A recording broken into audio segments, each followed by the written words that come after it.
Hare Krishna,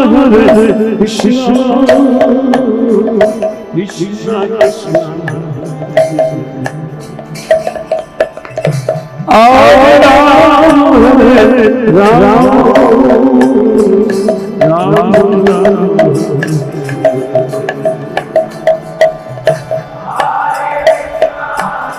Ram, Krishna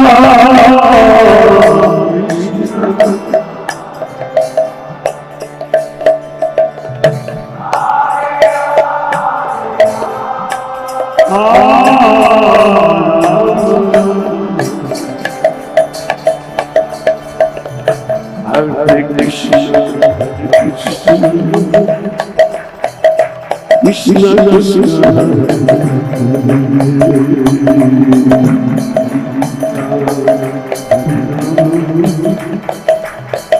Ram Ram.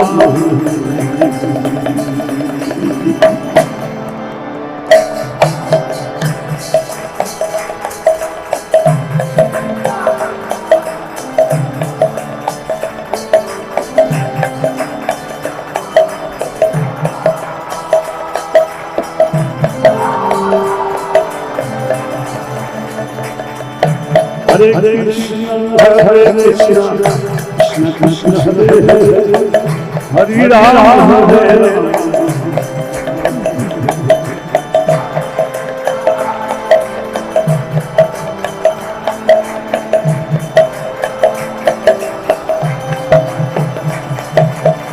Hare Krishna, Hare Krishna, Krishna Krishna, Hare Hare, Hare Ram, Hare Ram.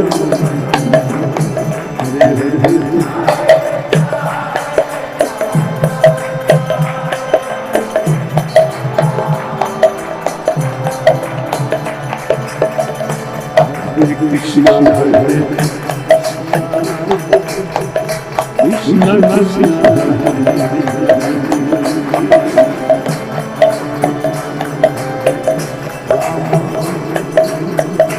Ram Ram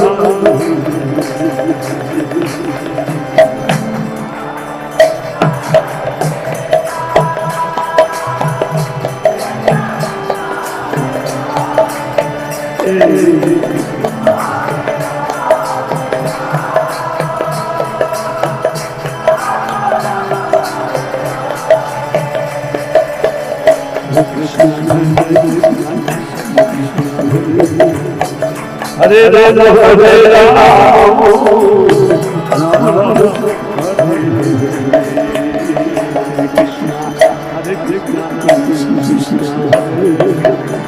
Hare Ram, Hare Ram, Ram Ram, Hare Krishna, Hare Krishna, Krishna Krishna, Hare Ram, Ram Ram,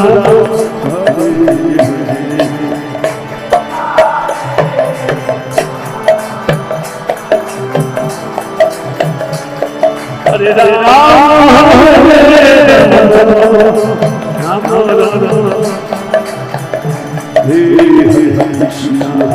Ram, Krishna Krishna, Ram Ram,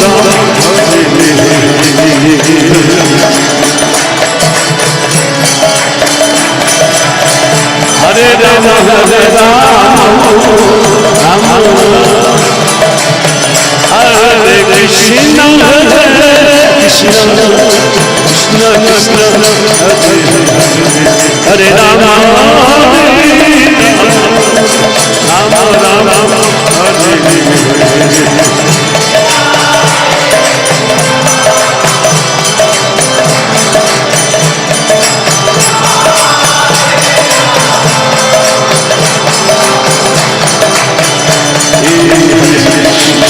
Hare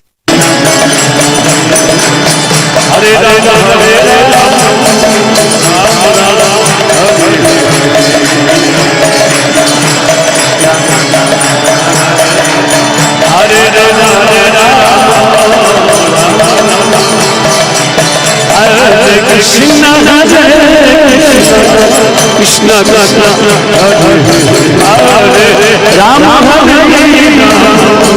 Rama Rama Hare Hare Hare Krishna Hare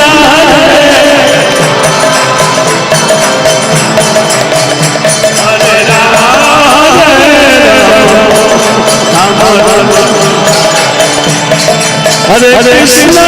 Krishna Krishna Hare Rama Hare Rama Hare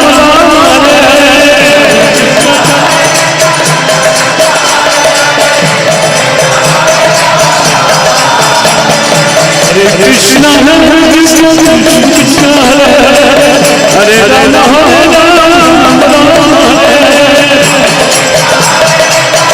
Krishna Hare Rama Hare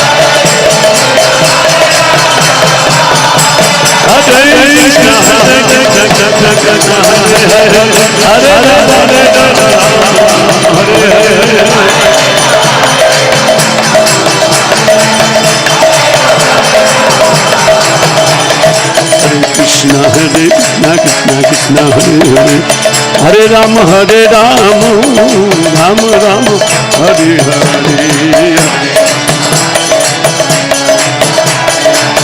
Hare Rama Hare Rama Hare Krishna Krishna Krishna Hare Hare Hare Rama Hare Rama Rama Rama Hare Hare Krishna Hare Krishna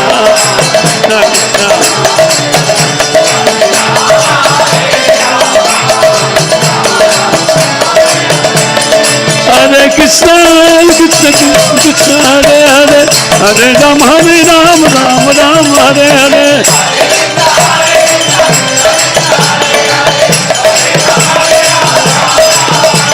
Hare Krishna Krishna Krishna Hare Hare Hare Rama Rama Rama Hare Hare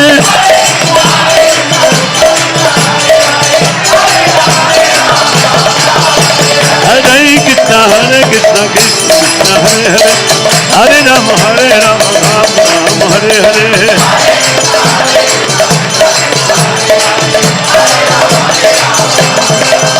Hare Krishna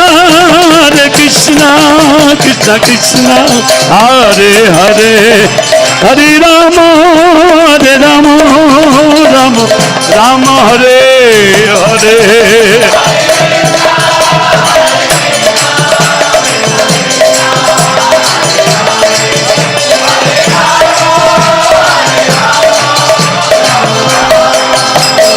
Nitai Gaur Hari Bol Hari Bol Hari Bol Hari Bol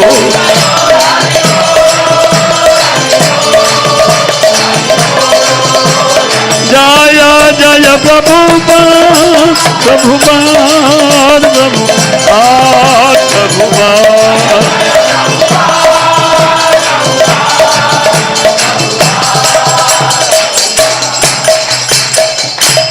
Jai Nityanila Pravishtam Sripad Paramahansa Parivrajakacarya Divine Sastattar Satasya Srimad Vajaranarvinda Bhakti Vedanta Swami Srila Prabhupada Maharaj Ki Jai Adanta Koti Vaishnavinda Ki Jai Grantaraj Srimad Bhagavatam Ki Jai Nitai Gaura Hadi Premanande Om Namo Bhagavate Vasudevaya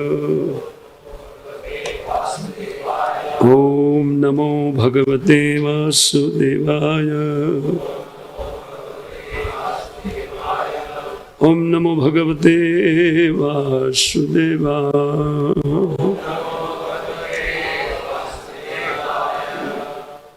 Narayanam Namastitya Naran Chaiva Narottamam Divim Sarasatin Yasam Tato Jayamudire Nashtaprayeshu Bhadreshu Nityam Bhagavat Sevaya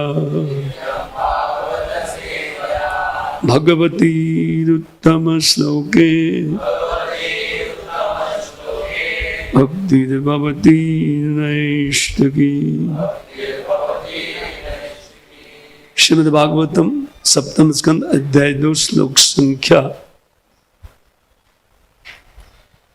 14 ने सूत्र 28। उसी नरेश्वर Buddhraj 27 number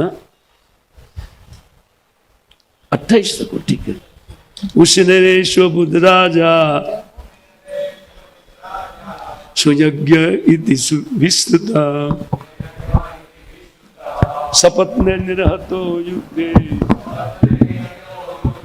ज्ञातय हस्तम उपासता।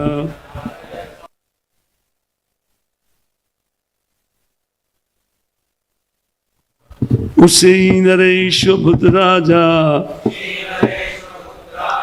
Suyagya इति विस्तृता सपत्ने निरहतो युद्धे ज्ञातयस्तम उपासत। उसी नरेश्वर भद्राजा सुयज्ञ इति विस्तृतः सपत्ने निरहतो युद्धे ज्ञातयस्तम उपासत।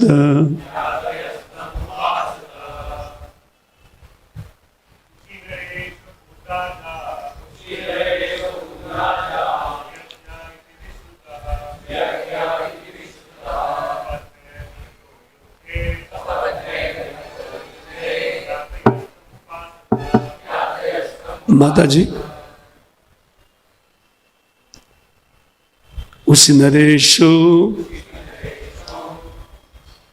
उसिनर नामक प्रांत के अभूत हो गए राजा सुयज्ञ जिसका नाम सुयज्ञ था इति इस प्रकार विश्वता वो बड़े विख्यात थे। शपथ नहीं अपने शत्रुओं के द्वारा निरहतो मारे जाने पर युद्ध करते समय ज्ञातयः उन राजा के बंधुगण तम उपासतः उनकी लाश के अगल बगल में घेर करके बैठ गए।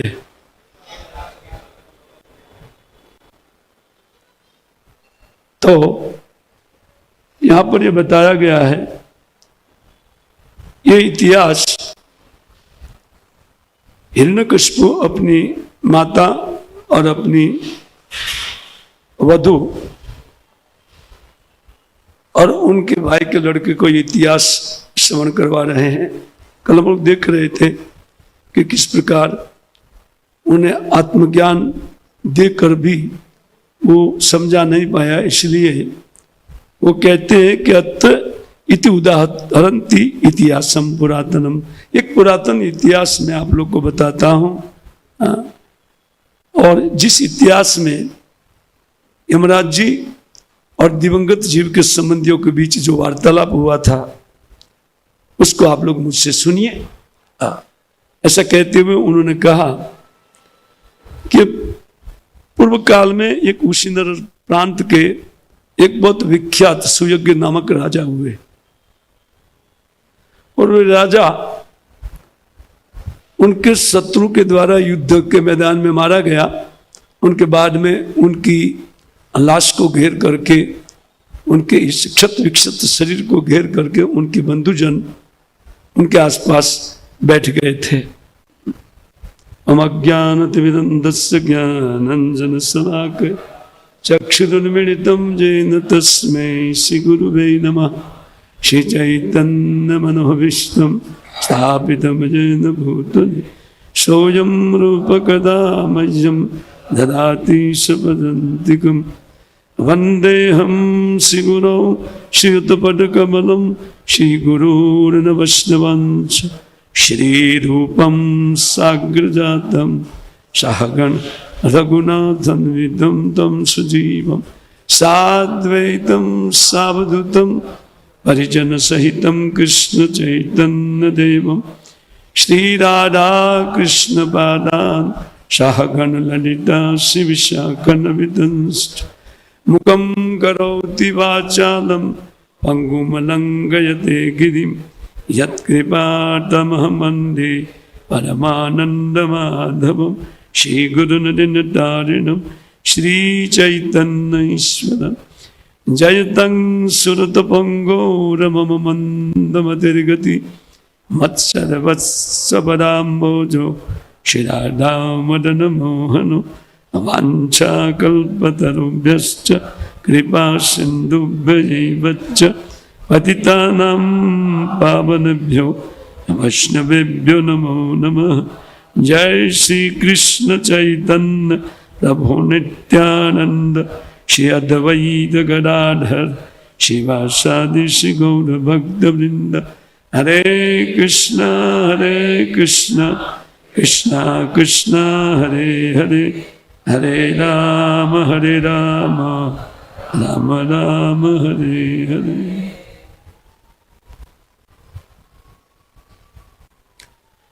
नमः विष्णुपादाय कृष्णपृष्ठाय भूतले श्रीमते भक्तिवेदांत स्वामिनिति नामिने नमस्ते सारस्वती देवी गौरवाणी प्रचारिणे निर्विशेष शून्यवादी पाश्चात्य देशता। तो हिरण्यकशिपु अपनी माता की तसल्ली के लिए या उनको समझाते हुए एक इतिहास को, भूतकाल में घटी हुई घटना को वो यहाँ बता रहे हैं। और उस घटना में साक्षात यमराज जी आए थे और इन दिवंगत राजा के संबंधियों के साथ उनका जो वार्तालाप हुआ, ये एक अद्भुत वार्तालाप है। वस्तुतः जो पुण्यशाली जीव जब दिवंगत होते हैं तो उनके पास यमराज जी अत्यंत सौम्य रूप में उपस्थित होते हैं, लेकिन पापी व्यक्ति जब चलता है यहां से, ओहो बहुत बड़ा क्रूर शरीर के साथ एक भैंसा के ऊपर बैठ करके वो दिखाई देते हैं। उनको दंडित करने के लिए उसी उन काल जैसे रूप में वो प्रकटित होते हैं। क्योंकि ये महाराज वो तो पुण्यशाली था, विख्यात का अर्थ बहुत पुण्यवान राजा था। और मृत्यु तो किसी को छोड़ेगी नहीं, पुण्यवानों को नहीं, पापियों को, सबको तो मारती है ना। तो इसके कारण उन बंधु बांधवों को समझाने के लिए स्वयं यमराज जी उपस्थित हुए थे। ये इतिहास का वार्तालाप है। इतिहास बताते हुए कहते हैं कि उशिनर नामक प्रांत, आज जिनको गांधार कहा जाता है, वो गांधार प्रांत का वो राजा था। एक आचार्य लिखते हैं वो गांधार प्रांत का एक अत्यंत विख्यात राजा थे, बहुत पुण्यवान राजा थे, जिसका नाम सुयज्ञ था। तो युद्ध के मैदान में उनकी मृत्यु हो गई और मृत्यु के पश्चात उनके संबंधी उनकी लाश को घेर करके उनके चारों ओर बैठ करके खूब रुदन करने लगे, रोने लगे। अब इसका वो कैसे रो रहे थे तो इनको वो बताते हुए आगे के श्लोक में कहते, विशिन्न रत्न कवचम विभ्रष्ट आवरण सृजम अर्सर निर्भिन्न हृदयम शयनम अस्रगा विलम। कहते हैं कि उनका कवच उन शत्रुओं के बाणों से छिन्न भिन्न हो गया था और उनके गले में जो मालाएं पड़ी थी वो मालाएं भी, रत्न की मालाएं इत्यादि आभूषण एकदम छिन्न भिन्न हो गए थे और उनके कपड़े इत्यादि भी कोई ठीक नहीं रह गए थे और उनका हृदय उन शत्रुओं के बाणों से अत्यंत वो उसमें तीर घुस गए थे और विदीर्ण हो चुका था वो हृदय। और ऐसी छिन्न भिन्न अवस्था में वो लहूलुहान होकर के वो युद्ध के मैदान में पड़े हुए थे। विशिन्न रत्न कवचम केशम ध्वस्ताक्षम रभसा नष्ट छदम। और वो शत्रुओं के साथ जब युद्ध कर रहा था तो उन युद्ध में क्रोध के कारण अभी भी उनका जो निचला होंठ है उनके दांतों के द्वारा दबा हुआ था और उनके केश बिखरे हुए थे और उनकी आंखें बाहर निकल चुकी थी। और रजक कुंठम मुकाम्भोजम छिन्न आयुधोजम बुद्धे, और वो धूली दूषित उनका शरीर था और साथ साथ में कहते हैं कि उनके आयुध और उनकी भुजाएं कट गई थी। ऐसे उन शरीर के अगल बगल में ये लोग बैठे हुए थे। खास करके महाराज सुयज्ञ की रानियां उनको घेर करके बैठ गई और उसी नरेंद्र विधिना तथाकृतम पतिम महिषी समीक्षम दुखिता हंता अस्मनाथेति करेर उरोर वृषम गंत्यो नमुस्तत् पदयोर उपाप्तत्। वो कहते हैं कि जब सुयज्ञ राजा की ऐसी स्थिति हो गई तो उनकी महिषीगण, उनकी पत्नियां थी, बहुत पत्नियां थी, तो वो भी अत्यंत दुखी होकर के हे नाथ हम तो बेमौत मारी गई, इस प्रकार बोलते हुए वे कहते भयंकर रुदन करने लगी और रोते हुए अपने पति के पैरों के पास वो बैठ गई।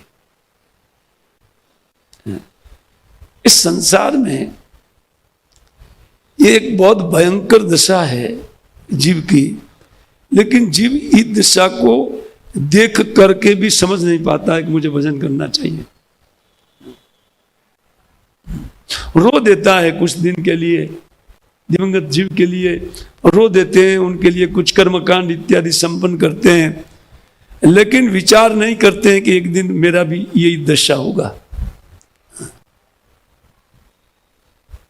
अगर कोई व्यक्ति मृत्यु के ऊपर विचार करे ना तो उनकी भजन में प्रवृत्ति हो सकती है।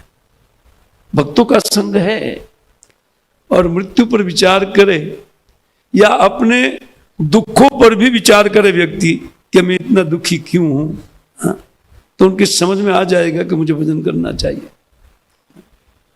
वो देर नहीं लगेगी। लेकिन इस संसारी जीव ये सब भूल जाता है कि उन्हें भी एक दिन मरना है। तो कहते हैं ये नाथ हम तो बेमौत मारी गई, इस प्रकार वो रुदन करने लगी। रुदंती उच्चिर दयिता अंग्री पंकजम सिंचंती अस्थिर कुम कुछ कुमारुणी। कहते हैं कि वो इतना रुदन कर रही थी कि उनके आंखों से गिरा हुआ अश्रु उनके स्तनों पर कुमकुम से युक्त होकर के रक्तवर्ण होकर के अपने पति के उन पैरों को धो रहा था। बहुत उनका रुदन बहुत भयंकर था, इसलिए वृषम शब्द लिखा गया है। और वो अपने पति के पैरों का सिंचन कर रहा था, उनका अश्रु। बहुत दुखी होकर के ये लोग रो रही थी। वितस्त केशा आभरण सुचम निर्णाम सृजंती आक्रंदान आया विलिपेरे। वो इस प्रकार विलाप कर रही थी कि उनका अस्त्र और केश का भी उनको पता नहीं था। और दुखित व्यक्ति उन महान शोक में ये लोग इस प्रकार रो रो करके उच्च स्वर में उनके गुणों का गान करते हुए जब कोई रोते हैं तो उनको विलाप बोलते हैं।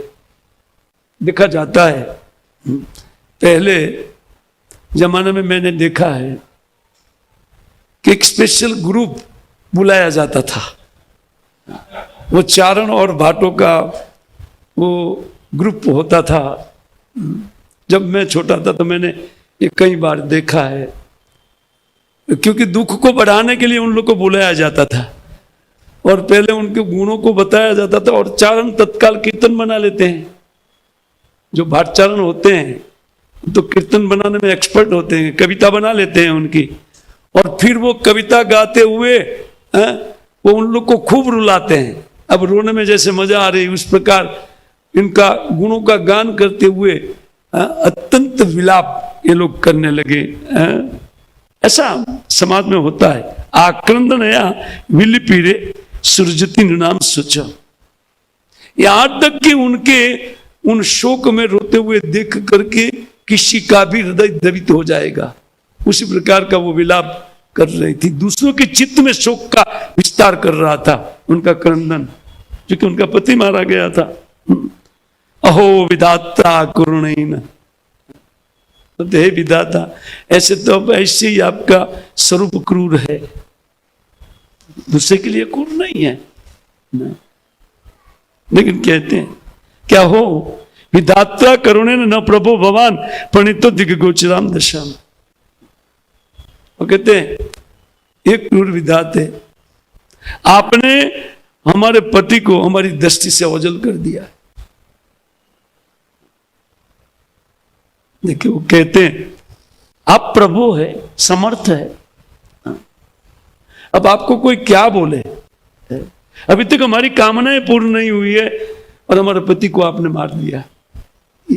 जब कोई यहां मरता है ना, वो अपने कर्म से मरता है, लेकिन दोष विधाता को जाता है। इसे कहते हैं अहो विधाता अकरुणेन आहंत। आप कितना क्रूर है कैसे कहे, और आप समर्थ है, हम कुछ कर भी नहीं सकती है आपको इसके अलावा। भगवान प्रणीतो दिग्गोचराम दशाम।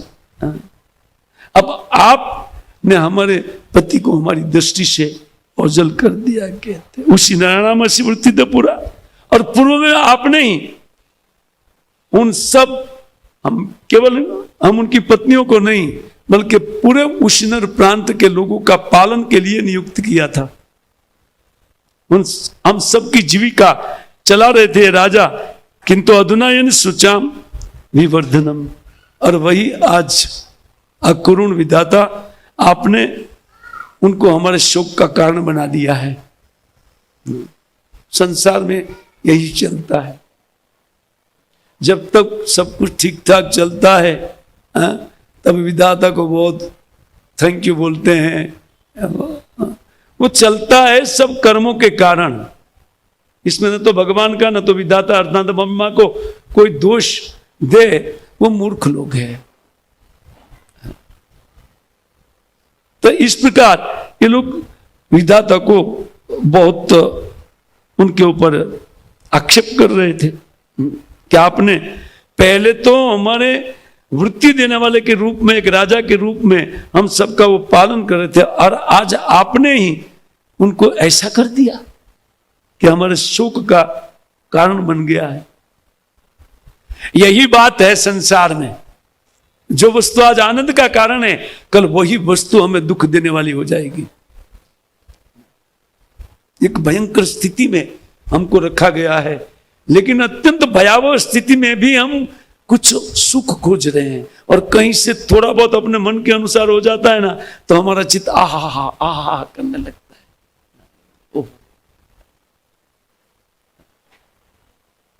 एक दृष्टांत है पद्म पुराण में, उनमें बताया गया है कि जीव की संसार में पतित स्थिति का वर्णन बताते हुए वहां लिखा गया है कि जैसे कोई एक व्यक्ति भागते हुए उनके पीछे भाग पड़ा था, वो भागते हुए भाग रहा था तब तक एक बगैर पानी वाले कुएं में गिर गए जिनमें पानी नहीं था, और सब झुरमुट लगा हुआ था। उन ऊपर से जो वेली इत्यादि उतरी थी उन कूप में, वहां वो फंस गया बीच में, और नीचे देखा तो एक काला सर्प था, ऊपर बाघ बैठा है, और वो जो लटका हुआ था जिस वेली में, उन्होंने देखा कि वो एक सफेद और एक काला चूहा उनको काट रहा था, लेकिन ऊपर एक मधपुड़ा लगा हुआ था, उसमें से एक एक बूंद वो उनकी ओर गिरता था, तो बोला और जब वो मुख में लेता था, ओ हो, और कभी आंख में गिरता था ना, वो आंख में गिरता है तो दर्द होता है। ठीक उसी प्रकार जीव यहाँ सुख और दुख में भूल जाता है कि मेरे पीछे मृत्यु पड़ा हुआ है और नीचे भी मृत्यु है, और जिस जुर्मुट में मैं अटका हूं, मैं तो बहुत शॉर्ट में बोल रहा हूं, उस जुर्मुट को एक काला और एक वाइट चूहा काट रहा है। दिन और रात हमारी आयुष को काट रहे हैं, हम आयुष पर लटक रहे हैं, और फिर ऐसा ऐसा करते वो एक एक बूंद लेना चाहते हैं, कभी इधर मुख कभी इधर मुख, बस कभी आंख में कभी नाक में तो कभी मुख में। वस्तु तो ये कोई सुख है? बिल्कुल सुख नहीं है, लेकिन हमारी सुख की जो तृष्णा है, लालसा, वो इतनी प्रबल हो गई है, उन प्रबल लालसा के कारण उनको महासुख लगता है। और जबकि अनेक बार अनेक जन्मों में वही सुख भोगा है, लेकिन इस पर भी विरक्ति नहीं आती है ना। वही आर्निदा भय मैथुन का सुख सर्वत्र योनि में भोगते हुए जीव आता है, सभी योनियों में उपलब्ध है। उनको अनेक योनियों में भोग कर भी उनको वैराग्य में चित्त नहीं होता है। बहुत सुंदर दृष्टांत वहां पर दिया गया है। और जब उसमें बाधा पड़ती है, अब ये रानियों को बाधा हो गया, राजा मृत्यु को प्राप्त हो गया, अभी विधाता को लगे गाली देने, आप ऐसे हैं, आपने तो पूर्व में इनको हमारे जीविका देने वाले के रूप में, राजा के रूप में हमको दिया था, और आज हमारे शोक का कारण बना दिया आपने। तो आचार्य लोग तो बहुत सुंदर टीकाएं लिखे हैं, लेकिन उसी में मैं जाऊंगा। तो वर्तमान में जो चल रहा है, श्री प्रहलाद महाराज बताएंगे उपदेश में, वो रह जाएगा, जिससे चित्त में अत्यंत वैराग्य उत्पन्न करने वाला प्रवचन प्रहलाद महाराज का है। इसलिए मैं बाध्य होकर के यहां से आगे चलता हूं। वो कहते हैं कि त्वया कृतज्ञन वयम महीपते कथम बिना श्याम सुजितमेन ते। अब विधाता काय को सुनने के लिए जाएगा, कितना भी गाली देगा, लेकिन वो गाली वाली सुनते नहीं है। काल किसी का गाली सुनते नहीं, वो तो अपना कार्य करते थे चुपचाप। जिनको मारना है, ट्रांसफर करना है, फटाक से ट्रांसफर कर देते हैं, खलास। इधर रोए धोए कुछ भी करें, बस हो गया ट्रांसफर, है ना। तो जब विधाता ने नहीं सुना, तब के तया कृतज्ञ, ओहो आप हमको कितना प्रेम करते, अपने पति को कहने लगी कि आप हमको कितना प्रेम करते थे, और हमारे थोड़े से किए हुए को आप बहुत समझ करके कहते हैं आप हमारे परम हितैषी है। और वो कहते कि आपके बिना हम कैसे जीवन जिएंगे, इसलिए एक काम कीजिए, तया कृतज्ञ वयम महीपते तत्र अनुयानम तम वीर पादयो सुश्रुति नाम सुश्रुति नाम दिश्य यत्र यास्यते। कहते आप जहां गए हैं, आपकी चेरिया हम सब लोग को आपकी सेवा के लिए वहां बुला लीजिए। जाने के लिए कोई तैयार नहीं होगा, बोलने में है ना, ये सब बातें हैं।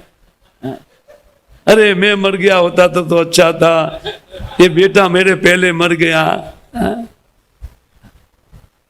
लेकिन ये सब बातों में होता है। बस थोड़ी देर के लिए वैराग्य उत्पन्न होता है, तो व्यक्ति इस प्रकार की बातें करते हैं। वो बोलते हैं आप जहां गए तो आप वहां से हमको बुला लीजिए आपकी सेवा में।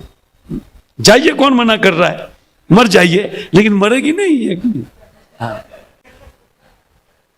केवल बातें होती है। संसार में हम लोग देखते हैं इस प्रकार क्षणिक वैराग्य, श्मशान वैराग्य के कारण व्यक्ति को ये होता है कि जब निज जन मारा जाता है या मर जाता है, तो उस समय स्वाभाविक ये भावना उत्पन्न होती है। लेकिन भक्त चित्त में सदैव भक्त विचार करते हैं कि आज भगवान ने मुझे बचा लिया है, आज मैं भरपूर भजन करूंगा, आज बच गया। सुबह उठते ही सबसे पहले बच करके उठा, बस उठते ही भगवान को थैंक यू उठा दिया, थैंक यू वेरी मच, चालू करते हैं भजन। और रोज मृत्यु को जो देख सकता है ना, वही भजन कर सकता है डेली।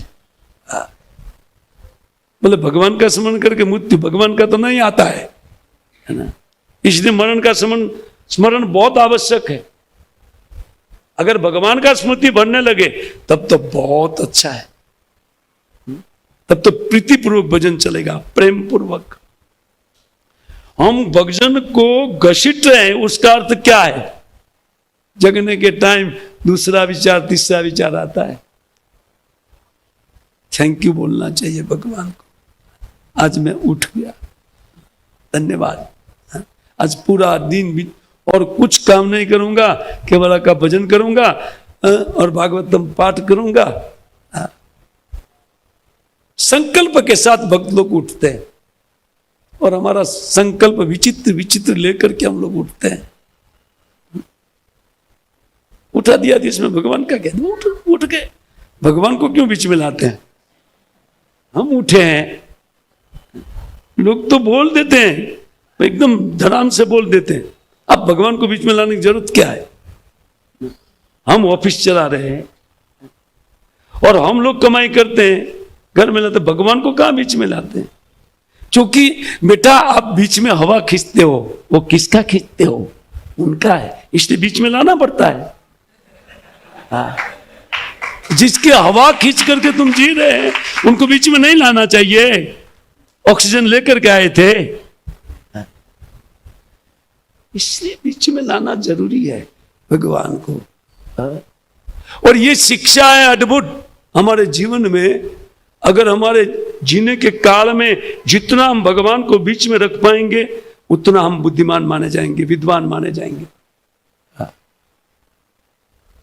जो भगवान को भूल करके जी रहे वो मूर्ख है। अभी आगे यमराज जी क्या बोलते हैं उन लोग को आप सुनिए। लेकिन ये सुयुग की रानियां इस प्रकार नाना प्रकार से वो मिलाप कर रही थी। एवं विलपति नाम वे परिगृह मृतम पति, अपने पति की मृत्यु पर या उनकी ये जो डेड बॉडी है उनको ले करके वो इस प्रकार अत्यंत अनेक अनेक उनके गुणों का गान करते हुए, गायन करते हुए रो रही थी, गीत गाते हुए रो रही थी। विलाप उनको कहते हैं, गीत गाते हुए रोना, उनके गुणों का गान करते हैं। अनिश्चित नाम निराहारम अर्को अस्तम संयवर्तत। तो वो अपने पति की उन बॉडी को जलाने नहीं, उनकी इच्छा नहीं थी। वो उनको पकड़ करके बैठी थी, तब तक सूर्यास्त हो गया। अब रात में बॉडी को नहीं जला जाएगा। अब उनका शोक बढ़ा, कहते तत्र प्रेत बंधु नाम आश्रित्य, और उनका शोक उत्तरोत्तर बढ़ने लगा। जब उनका इस प्रकार का शोक सुना तो यमराज जी को दया आ गया, ये पुण्यवान व्यक्ति मरा है।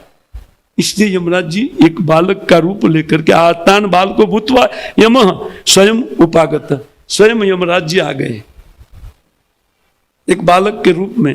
क्योंकि रानियों के बीच में कोई युवक जाए ठीक नहीं है, इसलिए बालक का रूप लेकर के यमराज जी उनके पास आकर के बैठ गए। एक बच्चे को, सुंदर बच्चे को आया हुआ देखा, लेकिन उनको इतना शोक हो रहा था तो यमराज जी बोलेंगे बालक को आया देख करके कुछ पूछेंगे क्या, कुछ उनका एक भिन्न हृदय हो सकता है, लेकिन कुछ नहीं हुआ, कोई फर्क नहीं गिरा। तब यमुवाच, यमराज ने बोलना चालू किया, अहो अमीशाम वैशाधिकाम विपश्चिताम लोक विधिम विमो। अरे रे, ये हमसे बड़े होकर के भी और लोक विधि को जानते हैं कि यहाँ जिनका जन्म होता है उनका मरण होना ही है, और बहुत उन्होंने जन्मे हुए और मरे वो लोगों को देखा है अपने जीवन में। क्योंकि वैशाधिका, मुझसे उनकी आयु बहुत ज्यादा है। स्वयं में बोलने लगे ताकि ये लोग सुने, क्योंकि उनको कोई सुनना है तो रो रहे थे, तो अपने से प्रवचन उठा लिया। बोले ओहो, ये लोग कितने मूर्ख हैं, आयु में हमसे बड़े हैं। और विपश्चिताम लोक विधि, और लोक में ये देखा जाता है संसार में कि जो जन्मा हुआ है तो मरेगा ही, और उन्होंने जन्म मरण को देखा है। बच्चे को जन्म लेते हुए देखा है, और बूढ़े को या बच्चे को भी मरते हुए देखा है। ये तो होता है संसार में, लेकिन फिर भी मोह की कोई हद होनी चाहिए ना। वो लोग की जब ये बोला कि मोह की कोई हद होनी चाहिए, रोने के लिए बैठे हैं, तब वो बच्चे के ऊपर ध्यान गया, ये क्या बोल रहा है बच्चा, और एक बच्चा बोल रहा है। वो सब सुनने लगे, रोना बंद कर दिया और सुनना चालू किया। यत्र आगतस तत्र गतम मनुष्यं स्वयं स्वधर्मापि शोचन्ति अपार्थम। बोले देखो ये जीवात्मा जहां से आया था वहां वो चला गया। यत्र आगतस तत्र गतम मनुष्यं, ये मनुष्य जहां से आया था वहां चला गया, और स्वयं सधर्मापि, और वो लोग अमर है तो दूसरी बात है, लेकिन वो भी, उनका भी मृत्यु को वो नहीं सोच करके इनके लिए रो रहे हैं। बताइए, संसार में यही तो चलता है ना। मरे हुए के लिए हम शोक करते हैं, और जो जिंदा है वो मरने वाला है उनके लिए विचार नहीं करते हैं, है ना। हम भी मरने वाले हैं, हम सबसे पहले अपने पर विचार करना चाहिए। हाँ, लेकिन वो विचार नहीं करते। यमराज जी इसलिए आश्चर्य के बोला, हो अमित शाम, ये लोग को देखिए आयु में मुझसे बड़े होकर के भी लोक विधि को, जन्म मरण को देख करके भी वो इसी प्रकार विमोह को प्राप्त हो रहे। अरे मनुष्य जहां से आया अव्यक्त से, वापस वो अव्यक्त में चला गया। जहां से आया का अर्थ, इनका शरीर जिस मट्टी से बना है उस मट्टी में विलीन हो जाएगा, है ना। हमारे घर में कोई पुत्र या पुत्री आती है, हम उत्सव तो करते हैं, लेकिन वो कौन आया है पता नहीं है, कहां से आया है, हमारे साथ क्या कर्म है, उनका शत्रु आया है कि मित्र आया है, उनका विचार नहीं करते। बस आ गया कहीं से, कहां से आया है ये पता नहीं है, वो हमारा है, बस ये ममता आ गई, है ना। और वो चाहे वो बड़ा होकर के उन लोग को मार दे, दुर्योधन की तरह, है कि नहीं, पूरे कुल का नाश करवा दे, लेकिन कितना आनंद होता है जब कोई आता है, और कोई मर जाता है तो दुखी होते हैं। और जन्म मरण तो सबका है। ऐसा कहते हैं, स्वधर्मा अपि शोचन्ति अपार्थम, स्वयं स्वधर्मा मरण धर्मा होते हुए भी दूसरे के लिए वो शोक करते हैं, अपने पर विचार नहीं करते हैं। श्रीमद् भागवतम इसी विचार को जिंदा लोगों को देते हैं। अभी हम सब लोग मरे नहीं हैं, तब तक इनके ऊपर विचार कर लेना चाहिए कि हमारा भी मृत्यु एक दिन होगा। मृत्यु से पूर्व, मरने के बाद हमें कहां जाना होगा, फिर दूसरा जन्म होगा कि नहीं होगा। अब बोला कौन विश्वास करते हैं दूसरे जन्म। कोई लेटर आया है, कुछ तो पूछ लेते हैं, स्वर्ग से या नरक से कोई लेटर आया है। मेरे गांव की एक घटना बताता हूं। जब मैं नया हर किसी मूवमेंट में ज्वाइन किया, प्रभुपाद जी का पुस्तक हाथ में आया, तो इतना प्रचार का उत्साह रहता था, कोई भी जिस मिलता पकड़ करके बैठा देते थे। अब वो भले ही बोर हो, लेकिन हमारा उत्साह इतना था, वो बेचारा बोर हो करके ये कभी बंद हो, कभी बंद, क्योंकि उनको तो पल्ले नहीं पड़ा आत्मा और शरीर क्या है, और मैं तो बैठ जाता था। तो एक दिन मैं गांव गया, मुंबई रहता था, गांव में गया, मैं जूहू से भक्त बनाऊं, उस टाइम मेरा मंदिर नहीं था।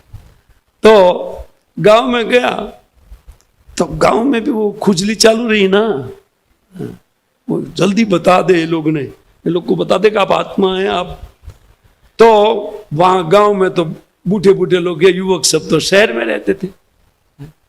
तो कहीं जब देखा तो 2-4, अभी जो मेरी आयु है, उस टाइम तो मेरी आयु बहुत कम थी, इस आयु के लोग 4-5 बैठे हुए थे और गल्प मार रहे थे। उनको कोई काम नहीं है, तो गल्प मार रहे थे, टाइम पास कर रहे थे। तो वहां जाकर के मैं बैठा और मैं बोला, दादा आप लोग जानते हैं कि हम लोग जीवात्मा है? बोले हाँ। वो तुरंत बोला हाँ जानते हैं ना। बोला दादा आप ये शरीर नहीं, आप जीवात्मा है जानते? बोले जानते हैं ना। क्यों नहीं जानते हैं? रामायण पाठ किया है, भागवत पाठ किया है और कई बार भागवत श्रवण किया है, जानते हैं। फिर मैंने उनको फिर व्याख्या पूछा ना, कि फिर आप तो आत्मा की व्याख्या कीजिए जब आप भागवत पाठ किए हैं, और आप बताइए विस्तार से। बोलते इसके विषय में क्या बताना है? मैं बोला एक दिन मरना है ना। बोला मर जाएंगे, इसमें क्या है? आश्चर्य का बात, मैं मृत्यु का तैयारी अभी से कर रहा हूं और ये लोग बूढ़े लोग बोल रहे हैं मर जाएंगे, इसमें क्या है? सब लोग तो मरते हैं। वो तो ज्ञान चालू किया मुझे ऊपर से, तुम भी मरोगे ना। मैं बोला हाँ, इसीलिए विचार करना चाहिए आत्म तत्व के ऊपर।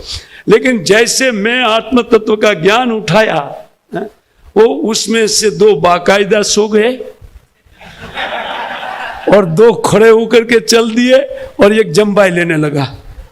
5 बैठा था। मैं बोला यार ये मजा नहीं आ रहा है यहाँ।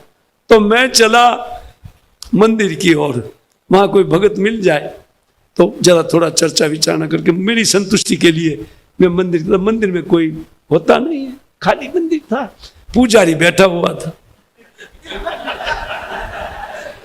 और वो भी मेरी उम्र का, उस टाइम उनकी 70 उम्र थी। रामदास दादा, जिनको मैंने बचपन से उस मंदिर में शिवा पूजा करते हुए देखा। तो मुझे उत्सुकता से मैंने बताया दादा आप इस मैं बचपन से देख रहा हूं आप पूजा कर रहे हैं, आपको कितना आनंद आता हो भगवान की पूजा में? बोल के पहले जैसा नहीं है। मैं बोला यार ये आश्चर्य की बात है, पहले जैसा नहीं है बोल रहे हैं। मैं तो सुना भक्ति ज्यों आगे बढ़ती तो आनंद बढ़ता है, सुख बढ़ता है। ये बोल रहे पहले जैसा नहीं है। मैं बोला मैं समझा नहीं दादा, पहले जैसा नहीं है। बोले पहले ये राम जी मंदिर एक ही था, अभी कृष्ण मंदिर खुल गया बाहर और एक माता जी का मठ खुल गया। तो मतलब आपको क्या तकलीफ है इसमें? आपकी मजा कहां बिगड़ गई? बोले गल्ला कम आता है। ले अरे मैं बोला यार ये तो गलने में जीत वाला आदमी। मैं बोला मरोगे दादा, ये भगवान का धन खा करके आपको मरना है? आप नरक जाएंगे। तो दादा भी साधु था ना, ब्राह्मण था। वो बोलते हैं बेटा अर्जुन, वो कोई लेटर नरक से आया? वो पहले कागज लिखते थे ना, बोल कोई एक लेटर आया हो तो दिखा, स्वर्ग से कोई लेटर आया। साफ मुझे चैलेंज कर दिया वो। तब तक एक चूहा हम दोनों के बीच से कूदा। अब वहां वो गले पे ध्यान है, चूहा ही कूदेगा, साफ सफाई नहीं है ना। मैं बोला दादा लेटर गया। चूहा था, क्या लेटर गया? मैं बोला नहीं ये कागज गया हमारे बीच से। वो समझ नहीं पाया मैं क्या कहना चाहता था। तो मैंने थोड़ा विस्तार किया, व्याख्या किया। मैं बोला देखो ये चूहे का पैर कहाँ कट जाता है तो खून निकलता है, लाल होता है कि नहीं? बोला हाँ। बोला हमारा कटता है तो लाल होता है कि नहीं? बोला हाँ होता है। मैं बोला आप संग्रह करते हैं कि नहीं? बोले खूब। और चूहा भी? बोले खूब। वो तो हम आया हुआ जो अन्न है वो चोरी करके ले जाते हैं दर में पड़ते हैं। बोला अंतर क्या है? इनके पास 4 पैर, आपके पास 2 पैर, क्या अंतर है? वो बोलते हैं वो तो उनका नसीब में लिखा था ऐसा से। मैं बोला वही मैं बोल रहा हूं, आप क्यों चूहा बनने जा रहे हैं? है ना? बोले कहीं से सीख करके आया लगता है, कहीं से सीख करके बुद्धि प्राप्त करके आया लगता है। बस नहीं समझेंगे, आसक्ति उनको समझने नहीं देगी। संसार की आसक्ति इतनी भयंकर है, व्यक्ति की परिस्थिति एकदम ऐसी कंडीशन में है मरने की, लेकिन 30 पर भी भोग के ऊपर दृष्टि रहती है ना? और कोई समझाने वाला है फिर भी समझने के लिए तैयार नहीं है, क्यों? क्योंकि उनकी आसक्ति प्रबल है, भोगों में आसक्ति। ये यमराज जी समझा रहे हैं, तुम लोग स्वयं मरण धर्मा होकर के इनके लिए शोक कर रहे हैं। सुनो सुनो, वो प्रवचन चालू किया, अहो वयम धन्यतमा यदत्त त्यक्त्या पितृभ्याम न चिंत्याम। कहते अभक्ष्यमाना अबला वृकादि भी सर रक्षिता रक्षितो यो ही गर्भे। 38 श्लोक में वो बता रहे कि ओहो, आप लोग बड़े बुद्धे में बच्चा हूं फिर भी आपसे धन्य हूं, ज्यादा बुद्धि मेरे पास है ना। क्या बोले, मेरे माता पिता ने मुझे जंगल में त्याग दिया है, लेकिन 30 पर भी मुझे कोई चिंता नहीं है, न चिंतिया मास, मुझे कोई चिंता नहीं। आप रो रहे हैं, चिंतित है, शोक है आपके चित्त में, मुझे कोई शोक नहीं। अभक्ष्यमान अबला वृकादि भी सर रक्षिता रक्षती हो ही गर्भे, मेरा कोई टेंशन नहीं है। यद्यपि मैं बच्चा हूं, जंगल में कोई भेड़िया भी मुझे खा लेगा, मेरे पास इतनी शक्ति नहीं है, फिर भी मेरे को विश्वास है गर्भ में जिन्होंने रक्षण किया वो अभी मेरा रक्षण कर रहे हैं। यमराज जी, आप लोग क्यों चिंता कर रहे हैं? उनके नसीब में नहीं था, वो चला गया।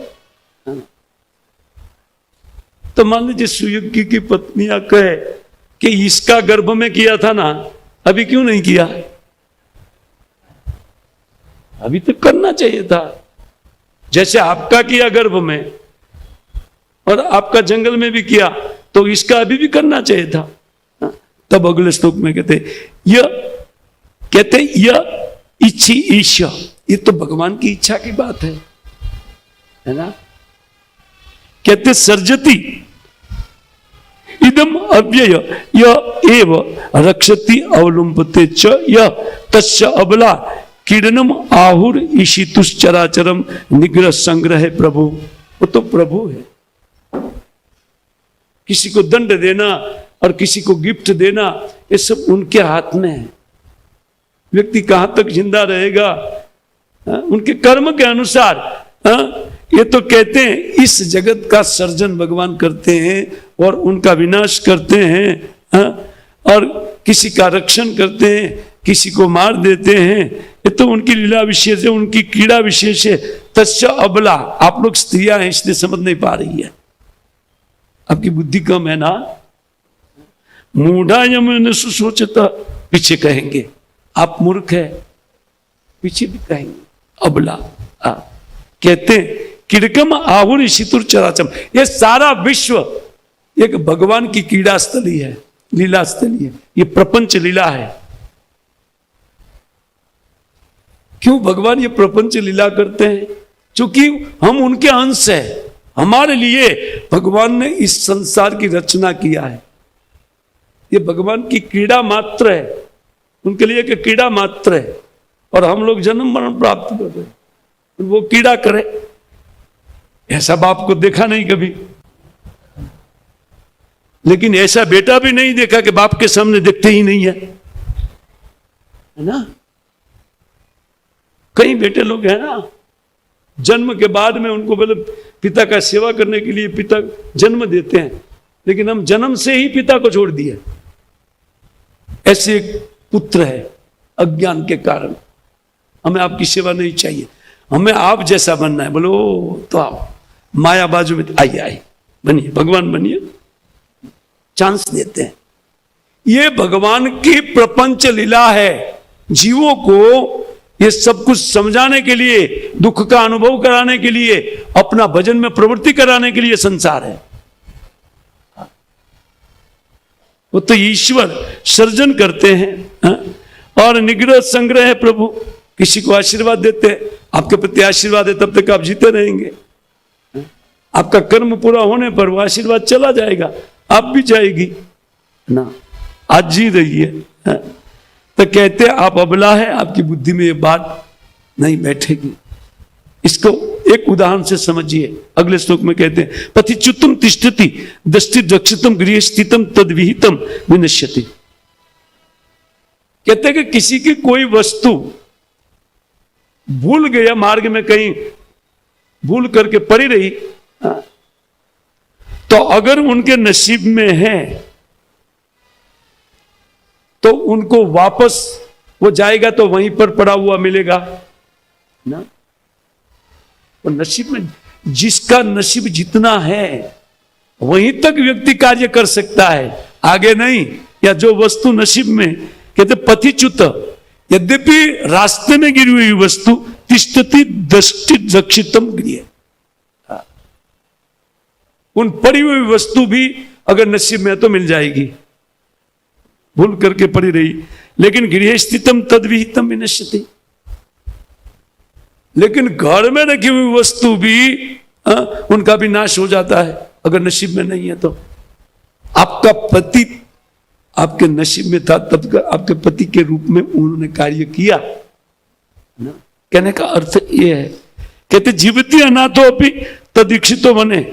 मेरी तरह आपने देखा ना, मैं वन से निकल करके आया आपके सामने।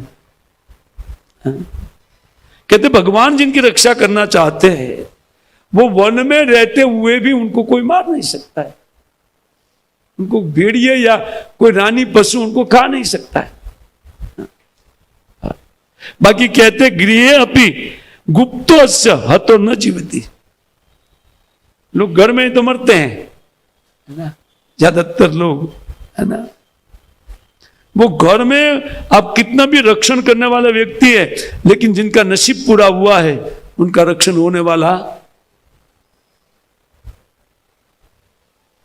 तो जो भगवान रक्षा करते हैं उनको परमानेंट रक्षा के लिए क्यों नहीं बोला जाए कि हम मरना ही, जीना मरना इसको छोड़ना चाहते हैं, आप रक्षा कीजिए हमारी।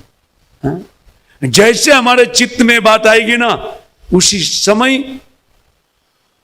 ये कुंज बिहारी मंदिर याद आ जाएगा, चलिए चलिए चलिए मंदिर चलिए, वहां शांति से प्रवचन सुनेंगे, हरि नाम जप करेंगे, मंगला आरती जाएंगे। पर हमारा चित्त में उतनी व्यग्रता से प्रार्थना नहीं होती है।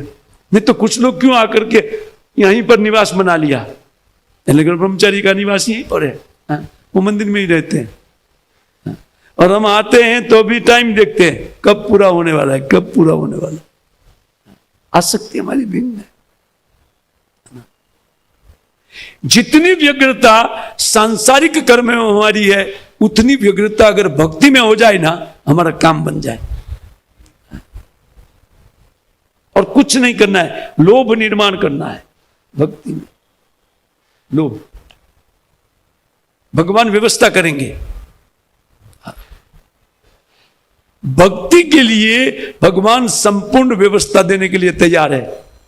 कोई व्यक्ति जन्म मृत्यु को लांघना चाहते हैं तो भगवान पूर्ण सहयोग उनको करते हैं, उनका नसीब बदल करके सहयोग, उनका मृत्यु का समय आ गया उनको जिला करके उनको अवसर देते हैं। जैसे अजामिल, यमराज जी के दूत आकर के खींच रहे थे, लेकिन नारायण एक बार उच्चारण, वो भी अपने बेटे को पुकारने के बहाने बेटे को पुकार रहे थे, लेकिन 15 साल गिफ्ट में मिला। वो 15 साल कैसा हुआ? भगवान का केवल नाम जप करते हुए बीता। आप सोचिए, मृत्यु भी वही मृत्यु है, जीवती अनाथो अपि तदीक्षितो बने। कोई अनाथ व्यक्ति को भी जी जाता है, एक बच्चा जी जाता है, और वो प्राइम मिनिस्टर भी बन सकता है, इनके ऊपर कृपा है। इसी बात को प्रहलाद महाराज स्तुति में कहते हैं, है ना। ये अद्भुत अद्भुत व्याख्या इसमें है। इन एक की एक बात को अनेक प्रकार से जीव के हृदय में डालने की कोशिश की जा रही है। इसलिए ये स्कंद हमारे लिए अमृत के समान है। मृत्यु की राह पर खड़े हुए जो जीव होते हैं उनके लिए अमृत तत्व प्रदान करने वाला है। अनेक प्रकार से इस बात को बारंबार समझाते हैं। स्तुति हो या किसी का प्रवचन हो या प्रहलाद महाराज का प्रवचन हो, प्रत्यक्ष जो घटना घटती है उनको वो लोग लिपिबद्ध किए या उनको वो लोग जानते हैं, साधु लोग, कि संसारी लोगों का दुख कैसा है। वो जानते हैं और उसका वर्णन दे करके हम लोग को जगाते हैं। जगिए, आप उसमें पड़े हुए हैं, आपकी कितनी आगे फजीयत होगी ये आप नहीं समझते हैं। वर्तमान में जगाने से व्यक्ति को भजन में वो लगाना, ये स्कंद है। अनेक प्रकार का विमोह हमारे चित्त में है। मैं यह करूंगा, यह कर लूंगी, वह कर लूंगी, कुछ नहीं कर लेंगे, मर जाएंगे, कुछ नहीं कर पाएंगे। क्या कर लिया अभी तक? जी करके क्या कर लिया? अपनी इच्छा के अनुसार कर लिया? नहीं हुआ है। आगे भी होगा? नहीं होगा। अप्रिय का ही संयोग होता है और प्रिय हमको है, उनका वियोग रहता है। ये संसार है। इसी को देख कर जीवात्मा को इनके ऊपर विचार करना चाहिए कि हम किस स्थिति में पड़े हुए हैं। कहते हैं कि दिष्ट रक्षितम गृह स्थितम तद विहितम विनश्यति। घर में तिजोरी में रखा है, लेकिन वो पैसा आपका नहीं है तो उनकी रक्षा नहीं होगी। कुछ भी हो सकता है। समझा रहे कि जीवित अनाथो अभी तो दीक्षितो बने।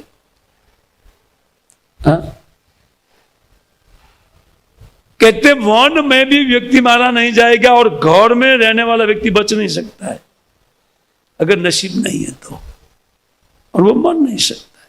भूतानी तेज निज योनि कर्म भीर भवंती। यहां अपने कर्म के कारण जीव अपने कर्म के कारण जन्म लेता है और अपने कर्म से उनका मृत्यु होता है। हमारे हाथ में जन्म मृत्यु है ही नहीं। जन्म मरण यश और अपयश हमारे हाथ में नहीं है, वो किसी दूसरे के हाथ में। हम केवल कठपुतली की तरह अपने कर्मों को भोगते जा रहे हैं और कर्म अनुसार सुख और दुख नहीं चाहते हुए भी वो दुख आता है।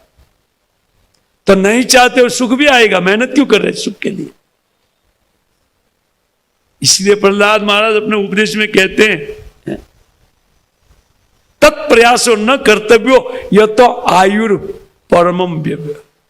व्यव्य परमम, इसी परमायु जो मनुष्य जीवन की जो मिलने वाली वस्तु नसीब में है तब मिलता है, मेहनत से नहीं मिलता है।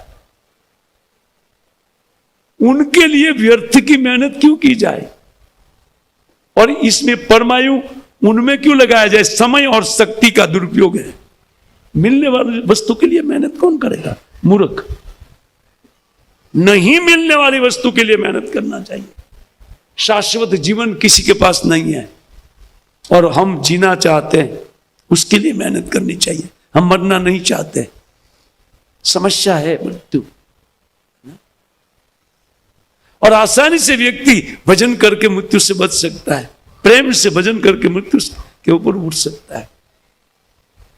तत्प्रयास न कर्तव्यो यत आयुर व्यव्य परम, जिससे परमायु इसी जीवन में हम लोग सनातन सुख और सनातन जीवन को प्राप्त कर सकते हैं।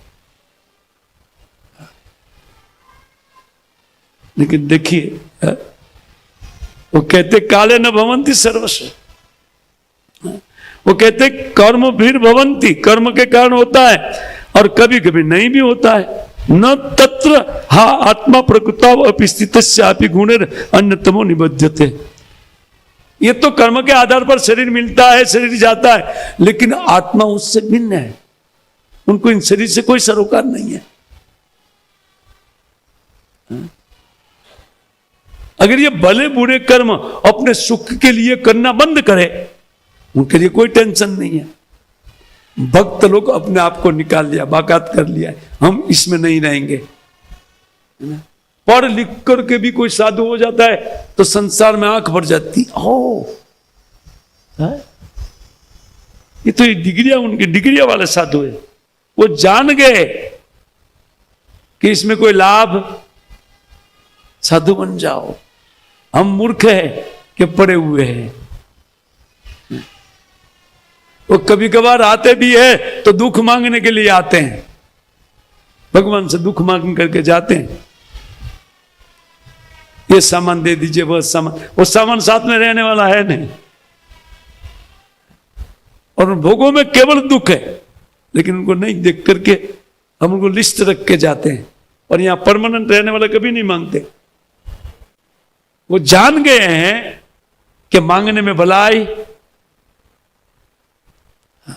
उनका भजन करने में भलाई है, इसलिए अपना सब कुछ छोड़ छोड़ करके आकर के मंदिर के निवासी बने हुए हैं।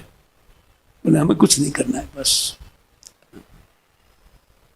हम लोग को सोचना चाहिए, उन गृहस्थों को सोचना चाहिए इस बात को। है? कहते न यत्र ही आत्मा प्रकृता अपि स्थितस्या गुणे अन्यतमो निबद्धते, लेकिन आत्मा को कोई बंधन नहीं है। अगर वो छूटना चाहे तो छूट सकता है। कार्यक्रम उनके हाथ में होना चाहिए। एक भिन्न मार्ग है, भोग मार्ग से एक निवृत्ति मार्ग है।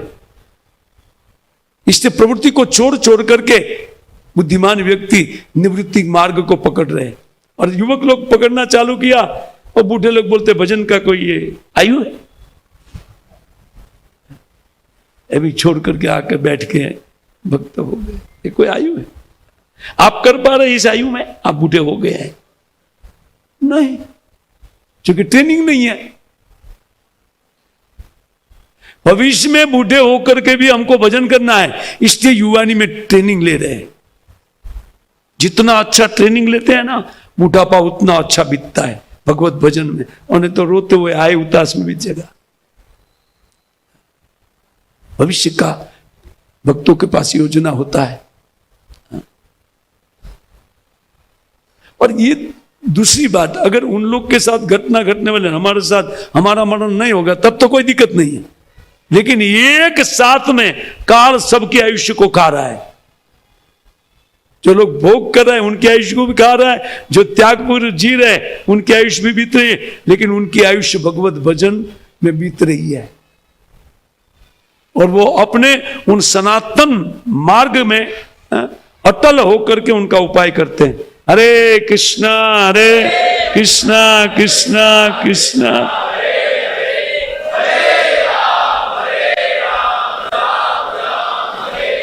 कहते प्रकृति में स्थित होते हुए भी वो आत्मा अगर चाहे तो अपने आप को इन प्रकृति से छुड़ा सकते हैं। आज हम उसी स्थिति में हैं और भगवान की कृपा से साधुओं की संगति में इस प्रकार ये प्रवचन श्रवण कर रहे हैं।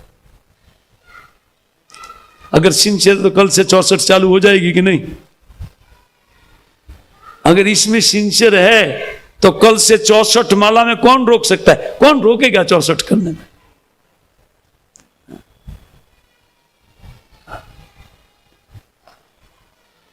प्रकृताव अपि स्थित तस्या गुणेरन्यतमो, ये प्रकृति से गुण से ही भिन्न है, लेकिन अपने आप को प्रकृति सोच लिया। मैं ये शरीर हूं, ये शरीर प्रकृति का है, हमारा नहीं है। उन देहात्म बुद्धि के कारण और देह के संबंधी को अपना समझ लिया, इसलिए संबंधियों के लिए मरे, उनके लिए मेहनत कर रहे हैं। और एक पेटी का हो गया तो बोले 10 पेटी का होना चाहिए था, अगली 10 पेटी बस बटोरने में लगे हुए हैं। और इसी में आयुष्य जा रहा है। इदम शरीरम पुरुषस्य मोहजम यथा, हम कहते हैं ये शरीर पुरुष के उन आसक्ति के कारण, मोह के कारण कि ये शरीर मुझे सुख देगा। इसके कहते इदम शरीरम पुरुषस्य मोहजम, ये शरीर जो प्रकृति के द्वारा मिला है वो पुरुष के मोह के कारण, अज्ञान के कारण मिला है जीवात्मा को। कहते यथा पृथक भौतिकम येते गृहम, ये जीवात्मा से अलग है। जिस प्रकार एक घर के स्वामी घर से अलग है, ये शरीर प्रकृति के द्वारा बनाया गया है और पंचभूतों से बना है। घर भी पंचभूत से बना है, पृथ्वी जल अग्नि वायु आकाश, और ये शरीर भी उसी से बना हुआ है। जैसे घर का स्वामी घर से अलग है, उसी प्रकार ये शरीर का स्वामी शरीर से अलग है। अब देखिए कहते हैं कि यथो उदगिर पार्थिवीर, कहते तेज से जन काले ने जा तो विकृत में नश्यति। उदाहरण देकर के ये शरीर तो माटी से निकला है, मट्टी से बना हुआ है, वो मट्टी में मिल जाएगा।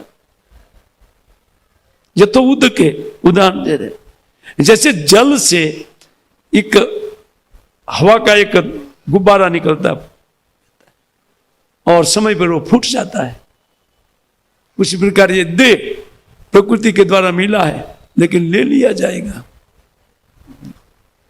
लेकिन कोई टेंशन नहीं, आराम से सोए हैं चैर में। इधर प्रवचन चल रहा है लेकिन आराम से नींद चल रही, कोई टेंशन नहीं। जीने मरने का टेंशन क्यों लेंगे हम लोग? मरेंगे मरेंगे।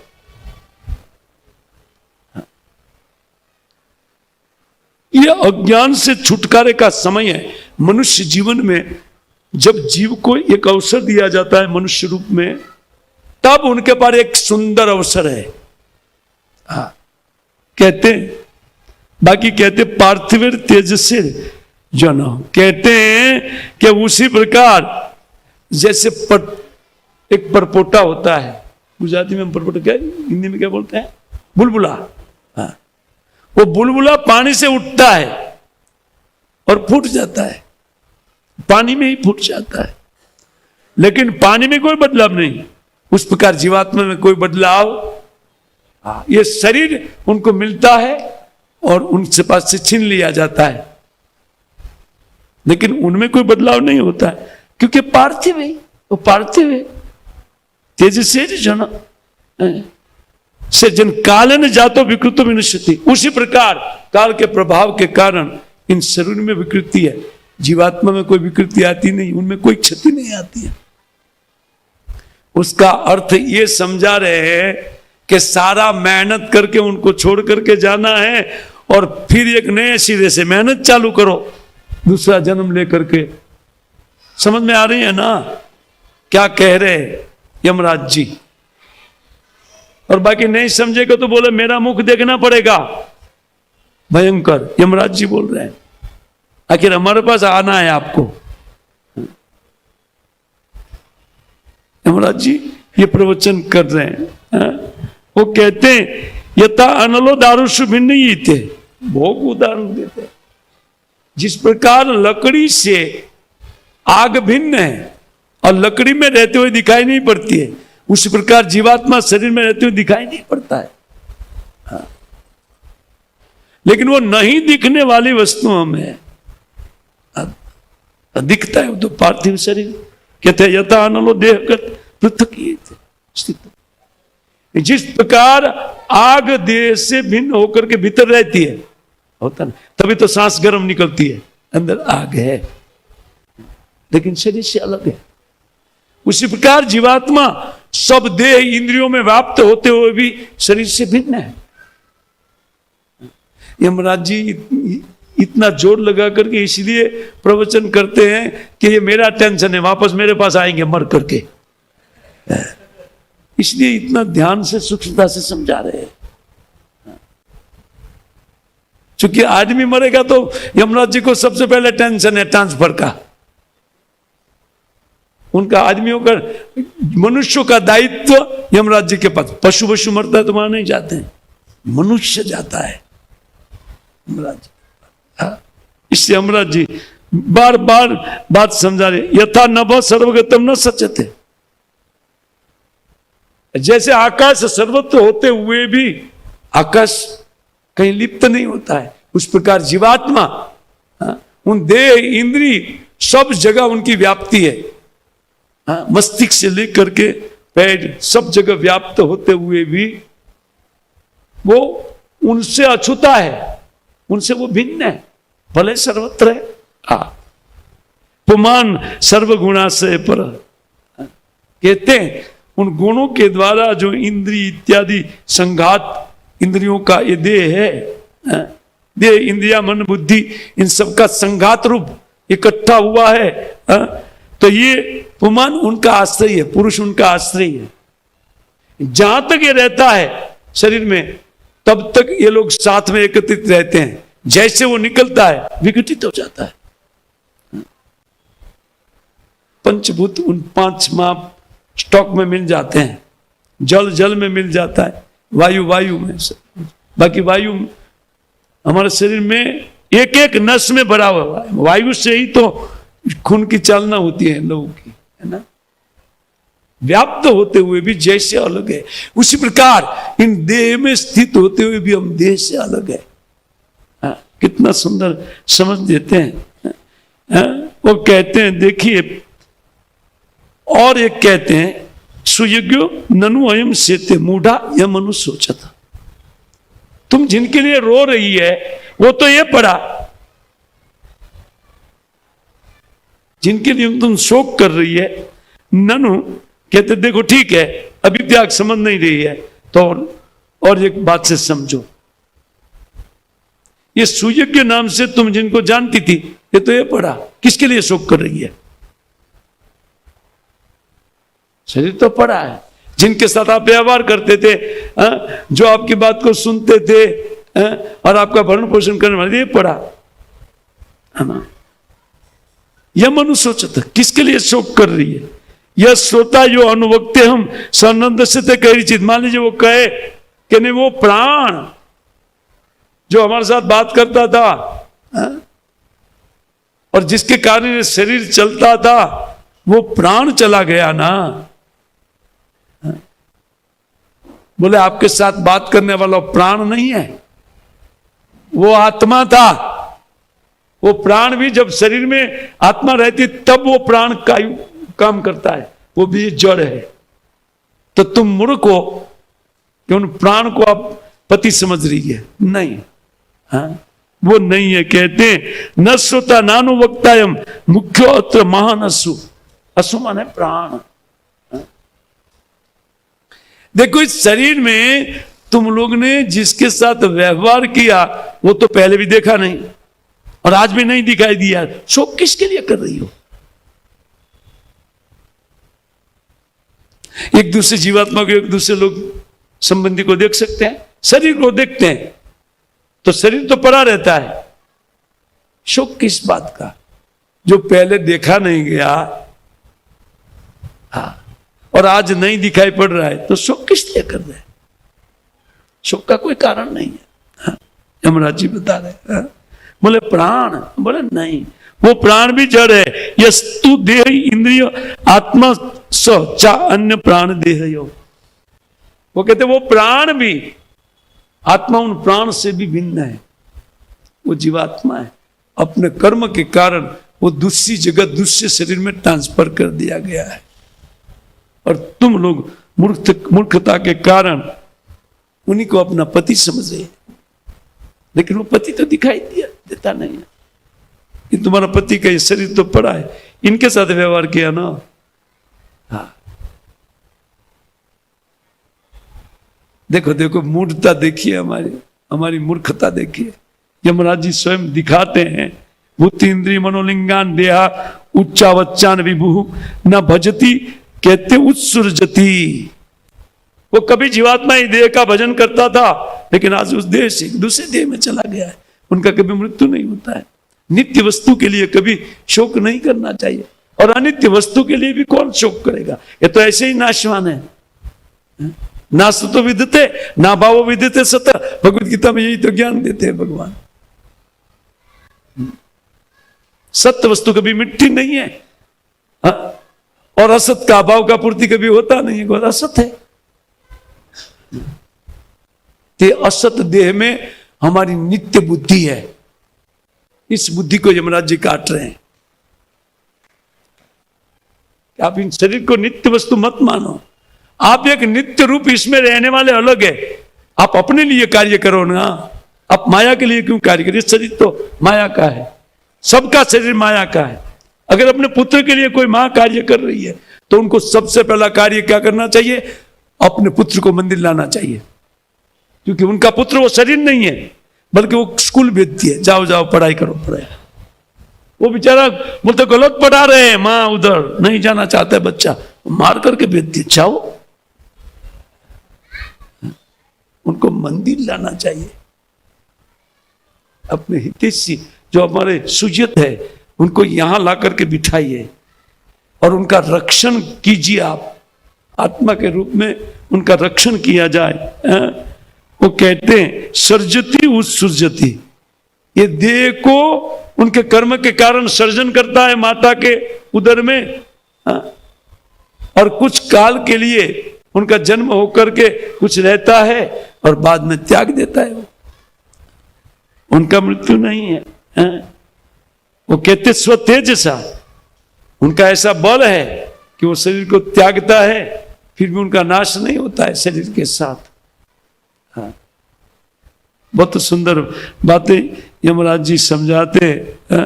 वो कहते हैं कि फिर भी वीतता अभिनिवेशो यद गुणेशु अर्थधिक वचे यथा मनोरथ स्वप्न सर्वम ऐन्द्रिकम मृषा। 48वें श्लोक में वो बताते हैं कि इतना ज्ञान देने के बावजूद भी अगर किसी को कहते हैं उनका अभिनिवेश फिर भी उसमें देह में बना रहेगा, फिर उनके लिए क्या उपाय किया जा सकता है? हम देख पाते हैं वास्तव में कितनी व्यावहारिक बात यमराज जी करते हैं। भक्ति करते हैं, कुछ लोग इतनी उत्कंठा से भजन कर रहे हैं, है ना, और कुछ लोग ऐसे ही शुष्क बने हुए हैं, उनको कोई परवाह नहीं है। दिखाई पड़ता है ना, उसका अर्थ आत्मज्ञान लगा नहीं है।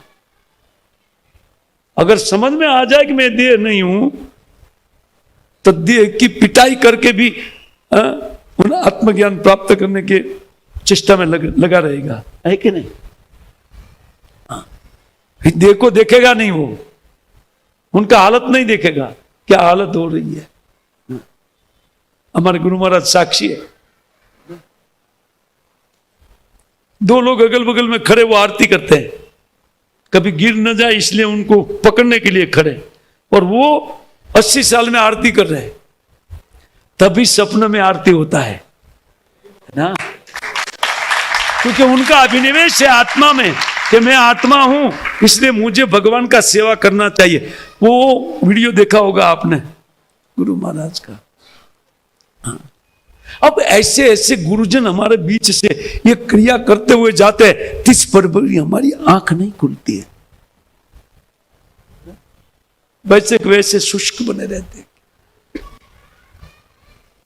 खुलनी चाहिए ना आंख। कि एक साधु हमारे बीच में कितना प्रयत्न किया, अपने शरीर को देखा ही नहीं, उन्होंने केवल अपने गुरु महाराज की आज्ञा को देखा।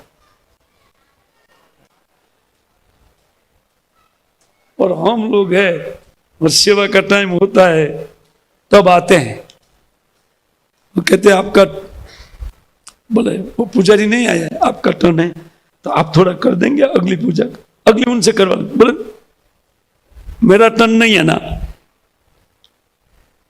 अभिनिवेश देखिए साधु लोग का, पूरे जीवन उन्होंने शरीर को देखा ही नहीं। शरीर क्या चीज है? मुझे भजन में अभिनिवेश चाहिए और दिखाई पड़ा सोती हुई अवस्था में ऐसा ऐसा ऐसा ऐसा चामन डुला रहे, इसको कहते हैं अभिनिवेश भजन का। ये साधु लोग शिक्षा देते हैं, इतना अभिनिवेश चाहिए आत्मा के लिए, तब जाकर के हम जीवात्मा को इन शरीर से मुक्त कर सकते हैं, कर्म बंधन से मुक्त कर सकते हैं। वो कहते हैं वित्तता अभिनिवेश, ज्ञान होने से कुछ नहीं हो जाएगा। ज्ञान को जब तक अप्लाई नहीं करेंगे तब तक हमारी बात बनने वाली नहीं है। बोले उन ज्ञानी लोग भी इसमें लगे हुए हैं, तो कहते हैं फिर उनको विचार को बदलना मुश्किल है। यमराज जी बोलते हैं यद गुणेशु अर्थ दिग्वच, कहते हैं देखो वित्त अभिनिवेशो, एक गलत अभिनिवेश उत्पन्न हो गया है उनके चित्त में, जानते हुए भी उस गलत अभिनिवेश में पड़े रहना फिर कोई उपाय नहीं है। सोते हुए व्यक्ति को जगा सकते हैं, लेकिन सोने का ढोंग करने वाले को जगा नहीं सकते। इस स्थिति हमारी है इस संसार, सब कुछ जानते हुए भी अनजान की तरह हम लोग रहते, जानते हैं लेकिन अनजान की तरह। यथा मनोरथ स्वप्न सर्वमैंदिकम विषम, जिस प्रकार कहते व्यक्ति मनोरथ करता है कि मैं राजा हो गया, है ना, चिंतन करते हुए, है? लेकिन जैसे झूठा है, और स्वप्न में मिला हुआ वस्तु झूठ है। कोई व्यक्ति रात में प्यास लगेगी तो पानी पिएंगे, लोटा भर के रखा है, और प्यास लगी है लेकिन आवेश निद्रा में इतना होता है, तो एक बाल्टी पानी पी जाएगा।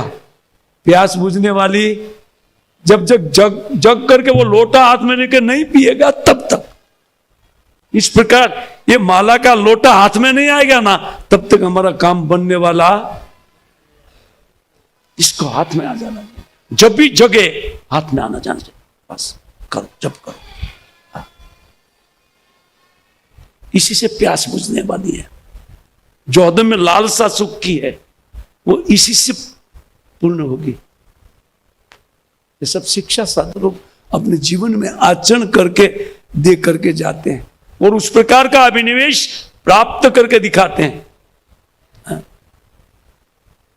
अब तक वो वीडियो उजागर नहीं हुआ था जब तक महाराज थे, है ना। उनके जाने के बाद वो वीडियो रखा गया देखने के लिए सबको। अब देखो कितना अभिनिवेश था, ताकि लोग प्रवृत्त हो सके।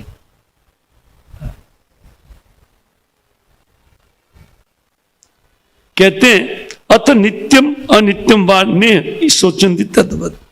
कहते देखिए इन नित्य वस्तु और अनित्य वस्तु में जो भेद करेगा वो उनकी बुद्धि में शोक टिकेगा ही नहीं, क्योंकि नित्य वस्तु कभी भी समाप्त होने वाली नहीं है और अनित्य वस्तु रहने वाली नहीं है। शरीर अनित्य है और जीव नित्य है। तो शरीर के लिए शोक नहीं करके इस शरीर में भजन नहीं कर पा रहे, उनके लिए शोक करना चाहिए। क्या यार इतनी फैसिलिटी मिलने पर भी मेरा भजन साधन नहीं हो रहा है, इसके लिए शोक होना चाहिए ना, रोना चाहिए उसके लिए, क्यों भजन नहीं हो रहा है। और भजन करने वाले के पास उपाय पूछना चाहिए, हमारा क्यों नहीं हो रहा है। ना अन्यथा सकते कर तुम स्वभाव सोचता मिति। कहते फिर भी शोक करने या फिर भी सो रहे हैं तो उनके लिए तो फिर कोई उपाय नहीं है। अगर आप शोक करती रहोगी तो आपके लिए कोई उपाय नहीं। और एक उदाहरण देते हैं, लुब्ध को विपिने कश्चित पक्षिणाम निर्मितो अंतक। हे मूर्ख रानियों सुनो सुनो, एक उदाहरण मैं देता हूं। किसी कोई शिकारी एक जाल उठा करके, उनका वन में निवास था और वो साक्षात यमराज जी की तरह जाल कंधे पर रख करके चलता था और पंखियों को फंसाता रहता था।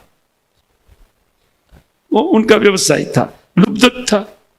लुब्धक माने शिकारी था। हाँ, तो कहते कश्चित, कोई एक शिकारी था, वो वन में साक्षात पंखियों के काल के रूप में घूम रहा था। तो कहते वितत्य जालम विदितते तत्व तत्व प्रलोभयन। जहां पर पंखी को देखता था वहां जाल डाल करके उनमें दाना डाल देता था, उनको पकड़ने के लिए, फंसाने के लिए जाल में। तो कहते कुलिंगम मिथुनिम तत्व विचिदत। कहते अदृष्ट, उन्होंने देखा एक कुलिंग का जोड़ा आनंद से विचरण कर रहा था, सुखपूर्वक वो विचरण कर रहा था।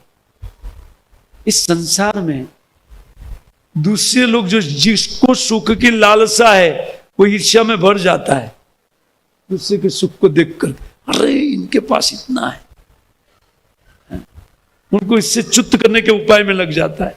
लुब्धक ने देखा उनका सुख सहन नहीं हुआ, तो उन्होंने उनको फंसाने के लिए व्यवसाय किया, जाल डाल दिया। तो यो कुलिंगी सहसा लुब्धकेन कहते प्रलोभिता। कुलिंग पक्षी तो नहीं आया, वो बुद्धिमान था, लेकिन कुलिंग ने देखा ओ ये चारा है और मेरे बच्चे भूखे हैं, तो कुछ मैं खाऊंगी, उनके लिए चौंच में भर के ले जाऊंगी। वो फंस गई।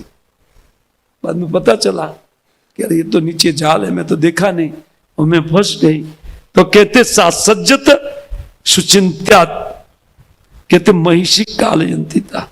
जब देखा उन कुलिंग ने, वो मेरी पत्नी उन काल के गाल में फंस गई है, काल की जाल में, बहलिए की जाल में फंस गई है, लेकिन वो कुछ कर नहीं पाएगा। जब अपना स्नेही हॉस्पिटल में दाखिल है, हम क्या कर सकते हैं? निस्सहाय। डॉक्टर भी बोल देते भगवान को, फिर डॉक्टर बोलते हैं भगवान के हाथ में है, हमारा हाथ तो हमने अपना लिया। जोड़ा बराबर फिट रहता है तब तो बहुत है, आएगी न जाएगी न सपनों की रानी, सब कुछ गान चलता है। लेकिन जब इधर उधर हो जाता है, हाय हाय चालू होता है, रोना धोना चालू होता है। भगवान के लिए रो, हाथ में माला लेकर के रोना चाहिए। क्या हमें बुद्धि नहीं है कि हम सब कुछ होते हुए भी हमारा भजन नहीं चलता है? इसके लिए रोना चाहिए। एक भक्त ने हमको पूछा था, प्रभु जी ये माला में मन नहीं लगता है। मैं बोला तो रोना चाहिए। बोले रोना आता ही नहीं है। मैं बोला नहीं, इसलिए नहीं, आपका भजन नहीं चलता इसलिए रो, कि ये चल क्यों नहीं रहा है। भगवान सुन लेंगे आपका बात को। हाँ, जब नहीं होता है, वो भी अगर हाथ में माला लेकर के सोचता कि भगवान मैं कितना मूर्ख हूं, ये सब कुछ सुविधा होते हुए भी मेरा भजन नहीं चलता है, तो भगवान सहाय नहीं करेंगे आर्तनाद से। जब हम रोएंगे उनके लिए, सोचेंगे भगवान ये माला के लिए रो रहा है ना, भगवान सोचेंगे ना, उसको फैसिलिटी दे दिया जाए। उनका तमोगुण घटाना उनका काम है, वो घटा देंगे। लेकिन हम उनके लिए भी उत्कंठित नहीं है।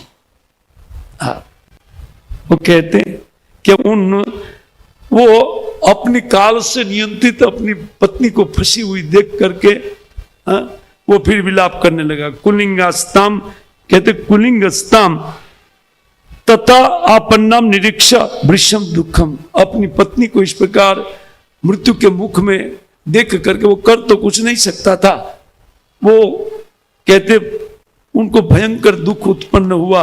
और स्नेहात अकल्प कृपण कृपणम पर ये देवयत, कहते उन दैव के कारण मृत्यु के पंजे में फंसी हुई अपनी वाइफ को देखकर दीन होकर के वो लगा रोने, क्योंकि कुछ नहीं कर पाते कोई। अगर हमारे स्नेहियों की मृत्यु को पकड़ लिया तो लाख हम रोएंगे, हम कुछ कर नहीं पाएंगे। ये कुलिंग का अर्थ एक बहुत सुंदर करते हैं आचार्य। कुलिंग का अर्थ कूड़ा शरीर है, हमारा सबका कुलिंग है। ये शरीर हमको दुख देने के लिए दिया गया है, एक कूड़ा है। ये कुलिंग की व्याख्या एक साधु ने किया है। खैर मुझे प्रवचन जल्दी यहाँ एक विराम देना। अहो अकरुणो देव वापस चालू किया। बोले आप लोग अभी दोष दे देता ना विधाता को, वो भी दोष देना चालू किया। कौन? वो कुलिंग पक्षी। बोले अहो अकरुणो देव, बोलते हे देव आप बड़े क्रूर है, स्त्रिया अकरुणिया विभु, तुम एक स्त्री को ले जाकर के क्या करोगे? मेरी पत्नी को तुम उठाना चाहते, उठा ले गया, उसको क्या करोगे ले जाकर के? कहते कृपणम माम अनुशोचन्त्याम दिनिया किम करिष्यति, वो मेरे विषय में सोचती हुई बेचारी, अब वो बेचारी टेलीविजन देख रही है, आपके विषय में कोई नहीं सोच रही है। सोच रही बेचारी हमारे विषय में सोचती। वो हमेशा व्यक्ति अपने विषय में सोचता है, दूसरों के विषय में सोचता नहीं। तब तो घर में आए हुए पति को पानी का गिलास देने की जगह 2 गालियां देती है। क्यों लेट हुए? अरे भाई ऑफिस में काम था इसलिए, बेचारा वो बोलता है ऑफिस में काम था इसलिए लेट हो गया, या रास्ते में एक्सीडेंट हो गया था तो इसीलिए कुछ ट्रैफिक जाम था। अरे समय से निकलना चाहिए, ट्रैफिक जाम था, ट्रैफिक 2-4 और सुना देती है। और ये बेचारा सोता है ऑफिस से, हाँ हेलो कैसी है, 10 बार फोन करेगा दिन में। भाई फोन रखो, ठीक हूं, मरो। चूंकि सीरियल चल रही है तुम बार बार फोन कर रहे हो यार, इधर फेवरेट सीरियल चालू है। हिसाब किताब क्या चालू है उसको समझिए आप। यही संसार में चल रहा है। कोई किसी को यहां प्रेम करने वाला भूल जाइए, भगवान के अलावा और साधु के अलावा इस संसार में दूसरा कोई किसी से प्रेम नहीं करता है। सब अपने लिए बैठे हैं, अपने फेरे के लिए, अपने लिए दूसरे को प्रेम करते हैं। दूसरे के लिए दूसरों को प्रेम करने वाला कोई दो ही व्यक्ति है, केवल साधु, भगवान का भक्त और भगवान। उनकी संगति करनी चाहिए, साधुओं की संगति करनी चाहिए। हाँ, ये कहते कृपण मां मनुष्य चिंता, बेचारी मेरे बारे में सोचती हुई दीन या किम, ऐसी दीन मेरी पत्नी को ले जा करके तुम क्या करोगे? तुम क्रूर हो मैं जानता हूं, लेकिन ये पक्षी, उसमें भी स्त्री, अरे मुझे ले लेते थे, ले अच्छा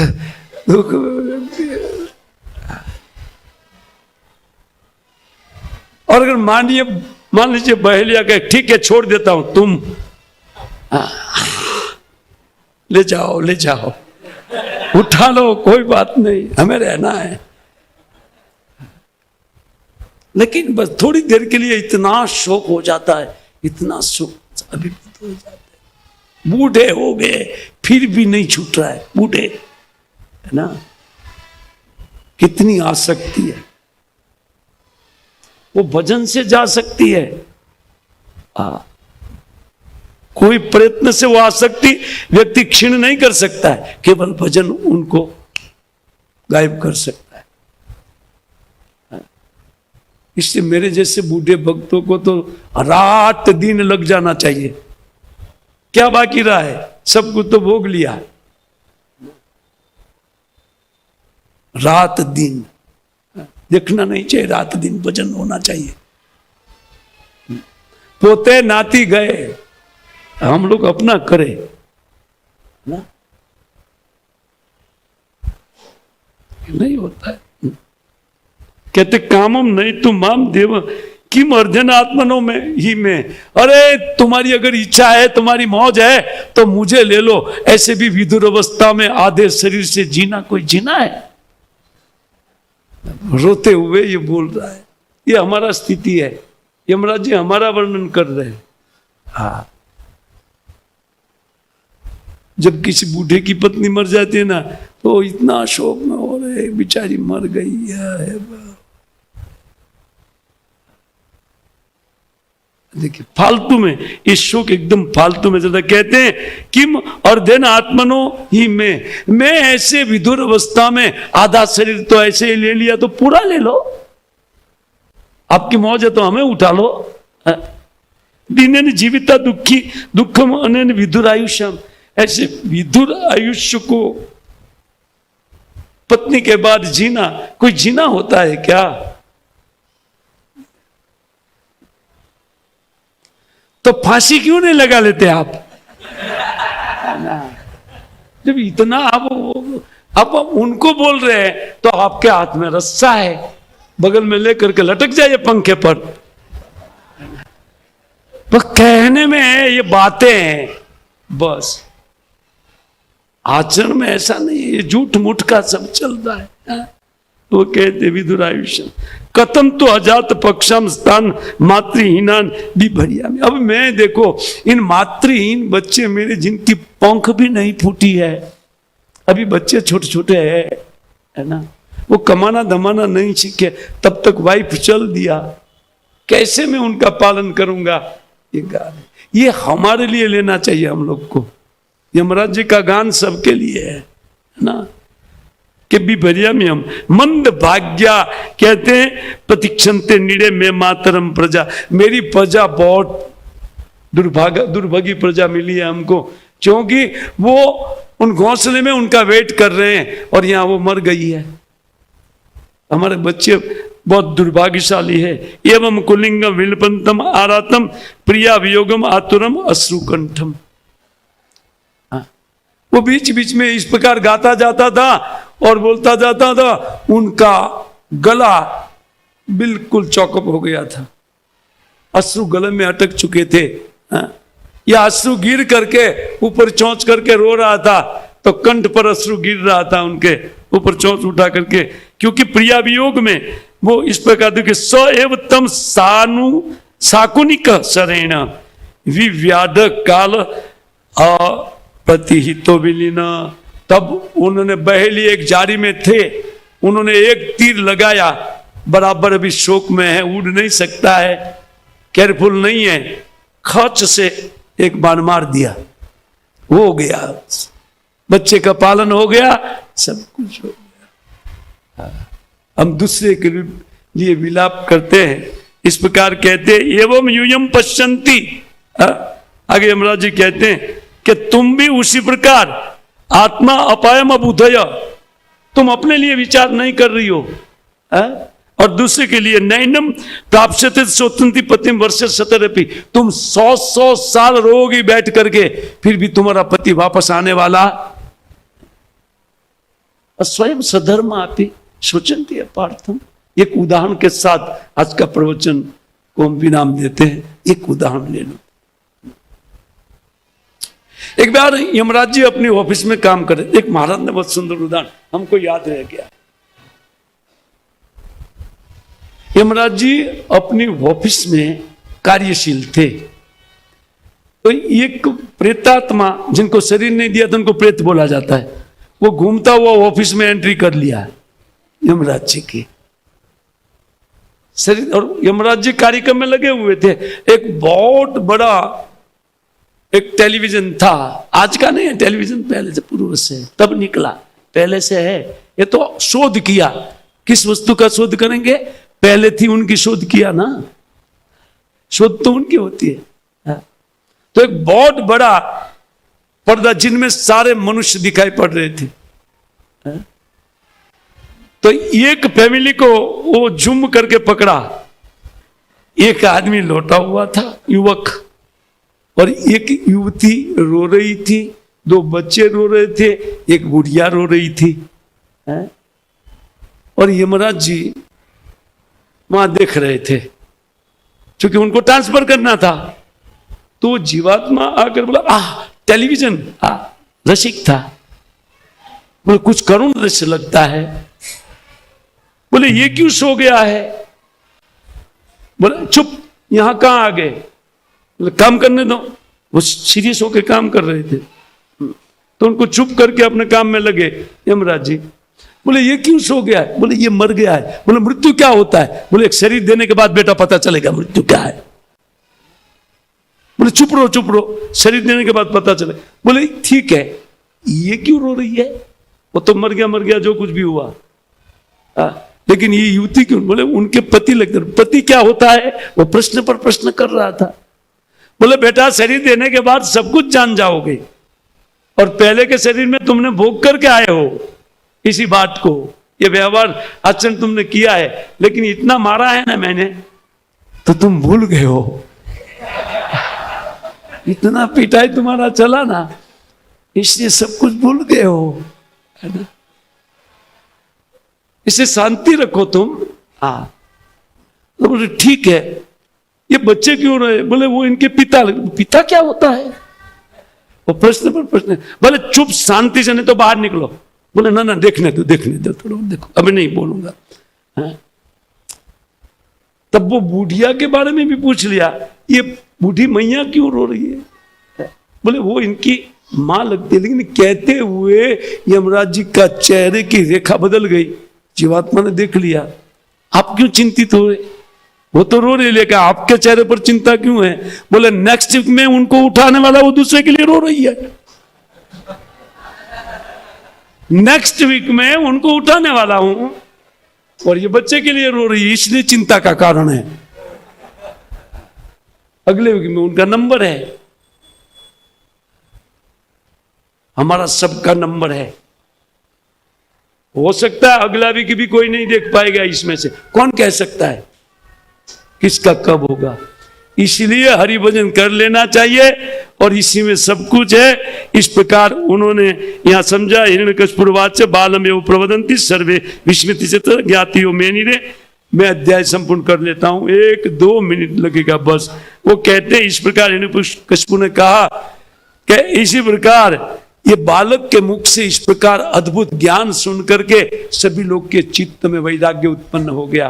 क्या बच्चे के ज्ञान, बूढ़े होकर के भी हमारे पास ऐसा ज्ञान नहीं है। विस्मित चित्त ज्ञातियो मैंने रे सर्वम अनित्यम यथो उत्थित। उन्होंने जान लिया यमराज जी की बात से ये सब अनित्य वस्तु है, अनित्य वस्तु के लिए श्लोक नहीं करना चाहिए। तो इस प्रकार कहते यमम उपाख्याय तत्व अंतर्दधी कहते ज्ञातियो अपि सुयज्ञ चक्र यत सांपर्यकम। उनको इस प्रकार विरक्त होकर के यमराज जी के प्रवचन से वो सब लोग उन मरे हुए अपने पति के सब को सुबह ये लोग दाह क्रिया के लिए दे दिए। तत् सोचते माँ युजम परम चा आत्मन में। हे माता, आप इसी उदाहरण से समझिए कि दूसरे के लिए रो रहे हैं आप, लेकिन आपका ये स्थिति होने वाला है। कौन ज्ञान दे रहा है? ज्ञान देने के बाद डिजाइन देखिए उनका, है ना। अब वो कहते हैं क आत्मा को परो वात्र पारक्य ये वाह। कौन यहां अपना है, कौन पराया है? ये शरीर अपना थोड़ी है, इनको तो चल करके आपको भी जाना है। वाह वाह, है ना। वो कहते हैं स्व परा अभिनिवेश, ये गलत अभिनिवेश है। ये मेरा, अब बोल रहे मेरा बेटा मर गया, मेरा बेटा मर गया। कहते हैं बिना ज्ञान ने देही नाम, ये अज्ञान के कारण देहियों को ये भान होता है कि मेरा है। यहाँ मेरा तेरा अपना पराया कोई नहीं है। माता कोई किसी से कुछ नहीं। नारदुवाच इति दैत्यपतिर वाक्यम दीतिराकर्ण सस्नुषा पुत्र शोकम क्षणम त्यक्त्वा तत्व चित्तम अधारियत। तब दीति ने अपने पुत्र के मुख से ये प्रवचन सुना और इसके कारण उन पुत्र शोक का उन्होंने त्याग करके अपने चित्त को भगवान में लगाया। लेकिन उनका बेटा फिर क्या कल करेगा? हिरण्यकशिपु क्या तैयारी कर रहा है? उनको कल हम लोग कथा से प्रारंभ में, और कल मुझे पूरा अध्याय पूरा करना है। उनकी तपस्या और तपस्या से वरदान, और वरदान से उनका शासन, सब कुछ लेना है ना। इसलिए कल समय से अब आ जाइए। आप लोग लेट आते हैं, वो समय पर आने पर समय पर बंद करूंगा। लेकिन जैसे दीति ने अपने चित्त को भगवान में लगाया, उस पर हम भी थोड़ा भगवान में चित्त लगा ले कीर्तन करते हुए, जब तक दर्शन खुला है ना। अभी प्रेम से उगाद नहीं, क्योंकि यमराज जी ने दिखा दिया है आईना, आपकी डिजाइन दिखा दिया।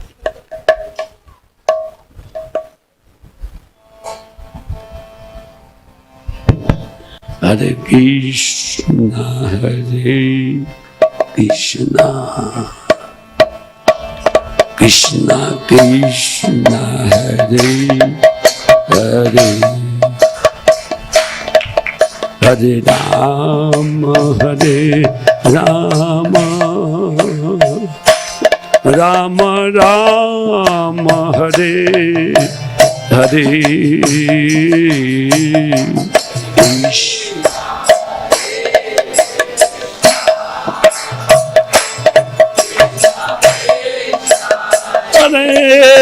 Hare Hare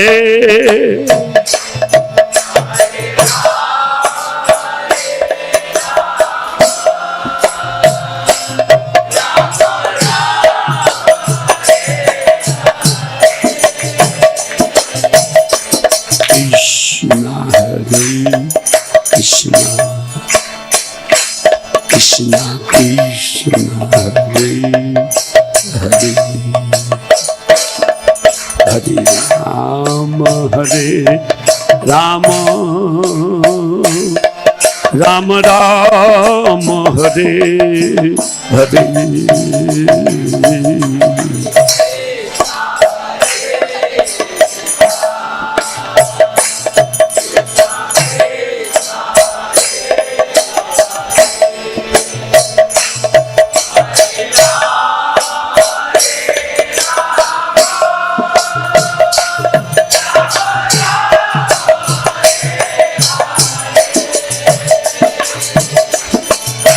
Krishna Hare Krishna Krishna Krishna Hare Hare Hare Ram Hare Ram Ram Ram Hare Hare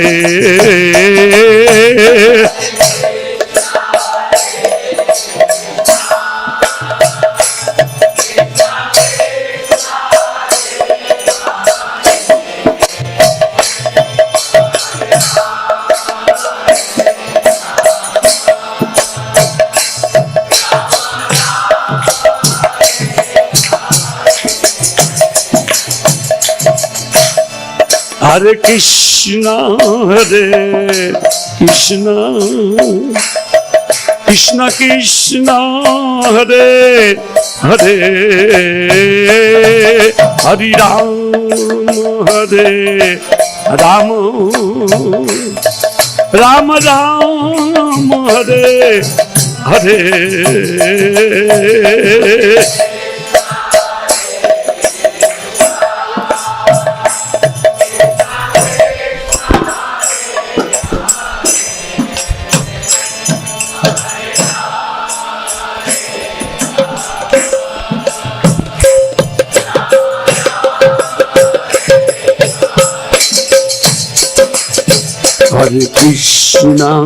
Hare Krishna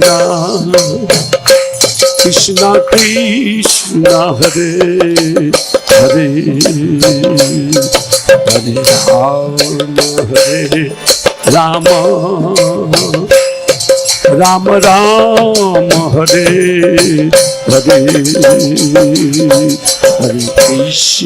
Hare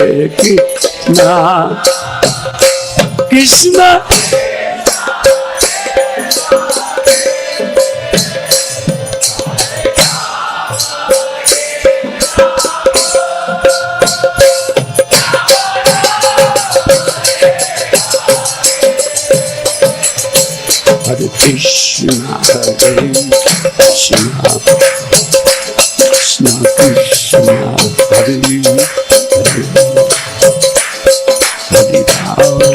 Hare Ram Ram Ram Hare Hare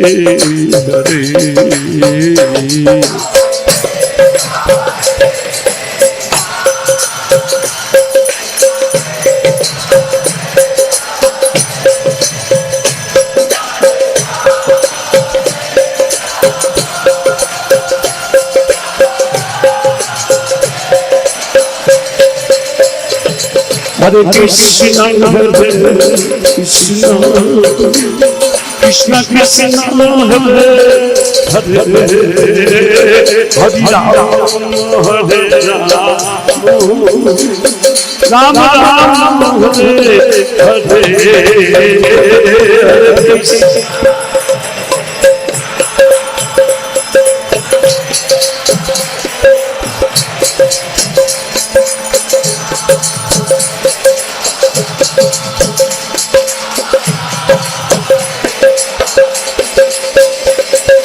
Krishna Hare Krishna Krishna Krishna Hare Hare Ram Hare Ram Ram Ram Hare Hare Krishna Hare Krishna Krishna Krishna Hare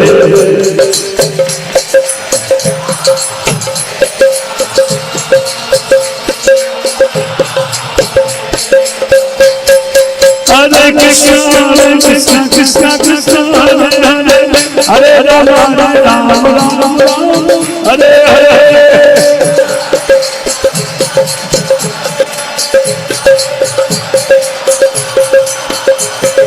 Hare Krishna Krishna Krishna Krishna Hare Hare Hare Ram Hare Hare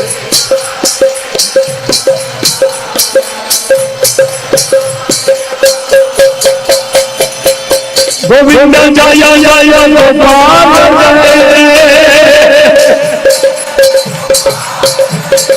Jaya जय गोविंद जय गोपाल, जय गोविंद जय गोपाल,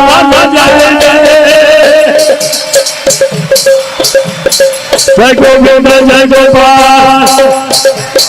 जय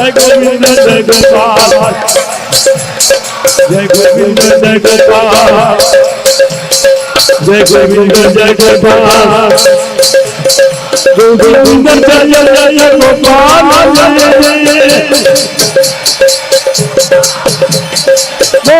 जय जय गोपाल,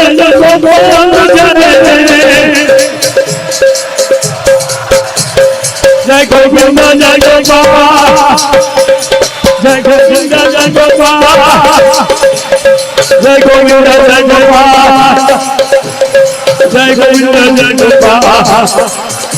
जय गोविंद जय गोपाल, जय गोविंद जय गोपाल, जय गोविंद जय गोपाल, जय गोविंद जय गोपाल, गोविंद जय जय गोपाल,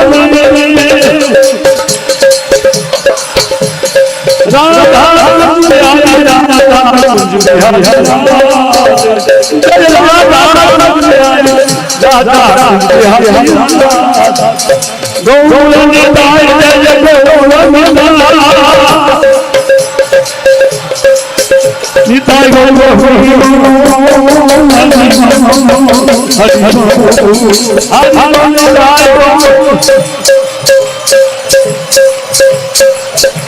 जय गुरुदेवानंदे ग्रंथराज श्रीमद् भागवतम की, श्रील प्रभुपाद की।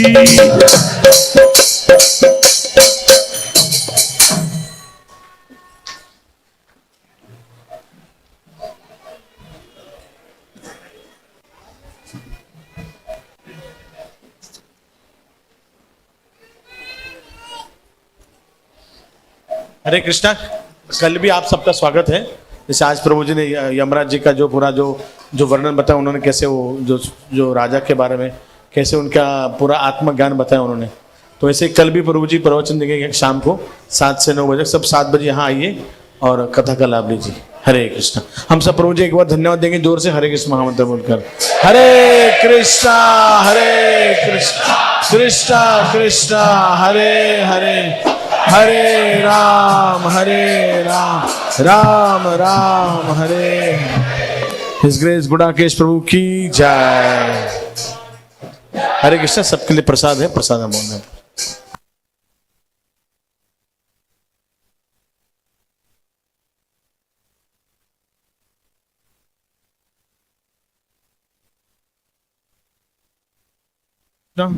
हरे कृष्णा। कल प्रभु जी का जब प्रवचन है एनवीसीसी में सुबह होने वाला है भागवतम क्लास, तो वहां भी प्रभु जी के भागवतम क्लास का लाभ ले सकते हैं। हरे कृष्ण।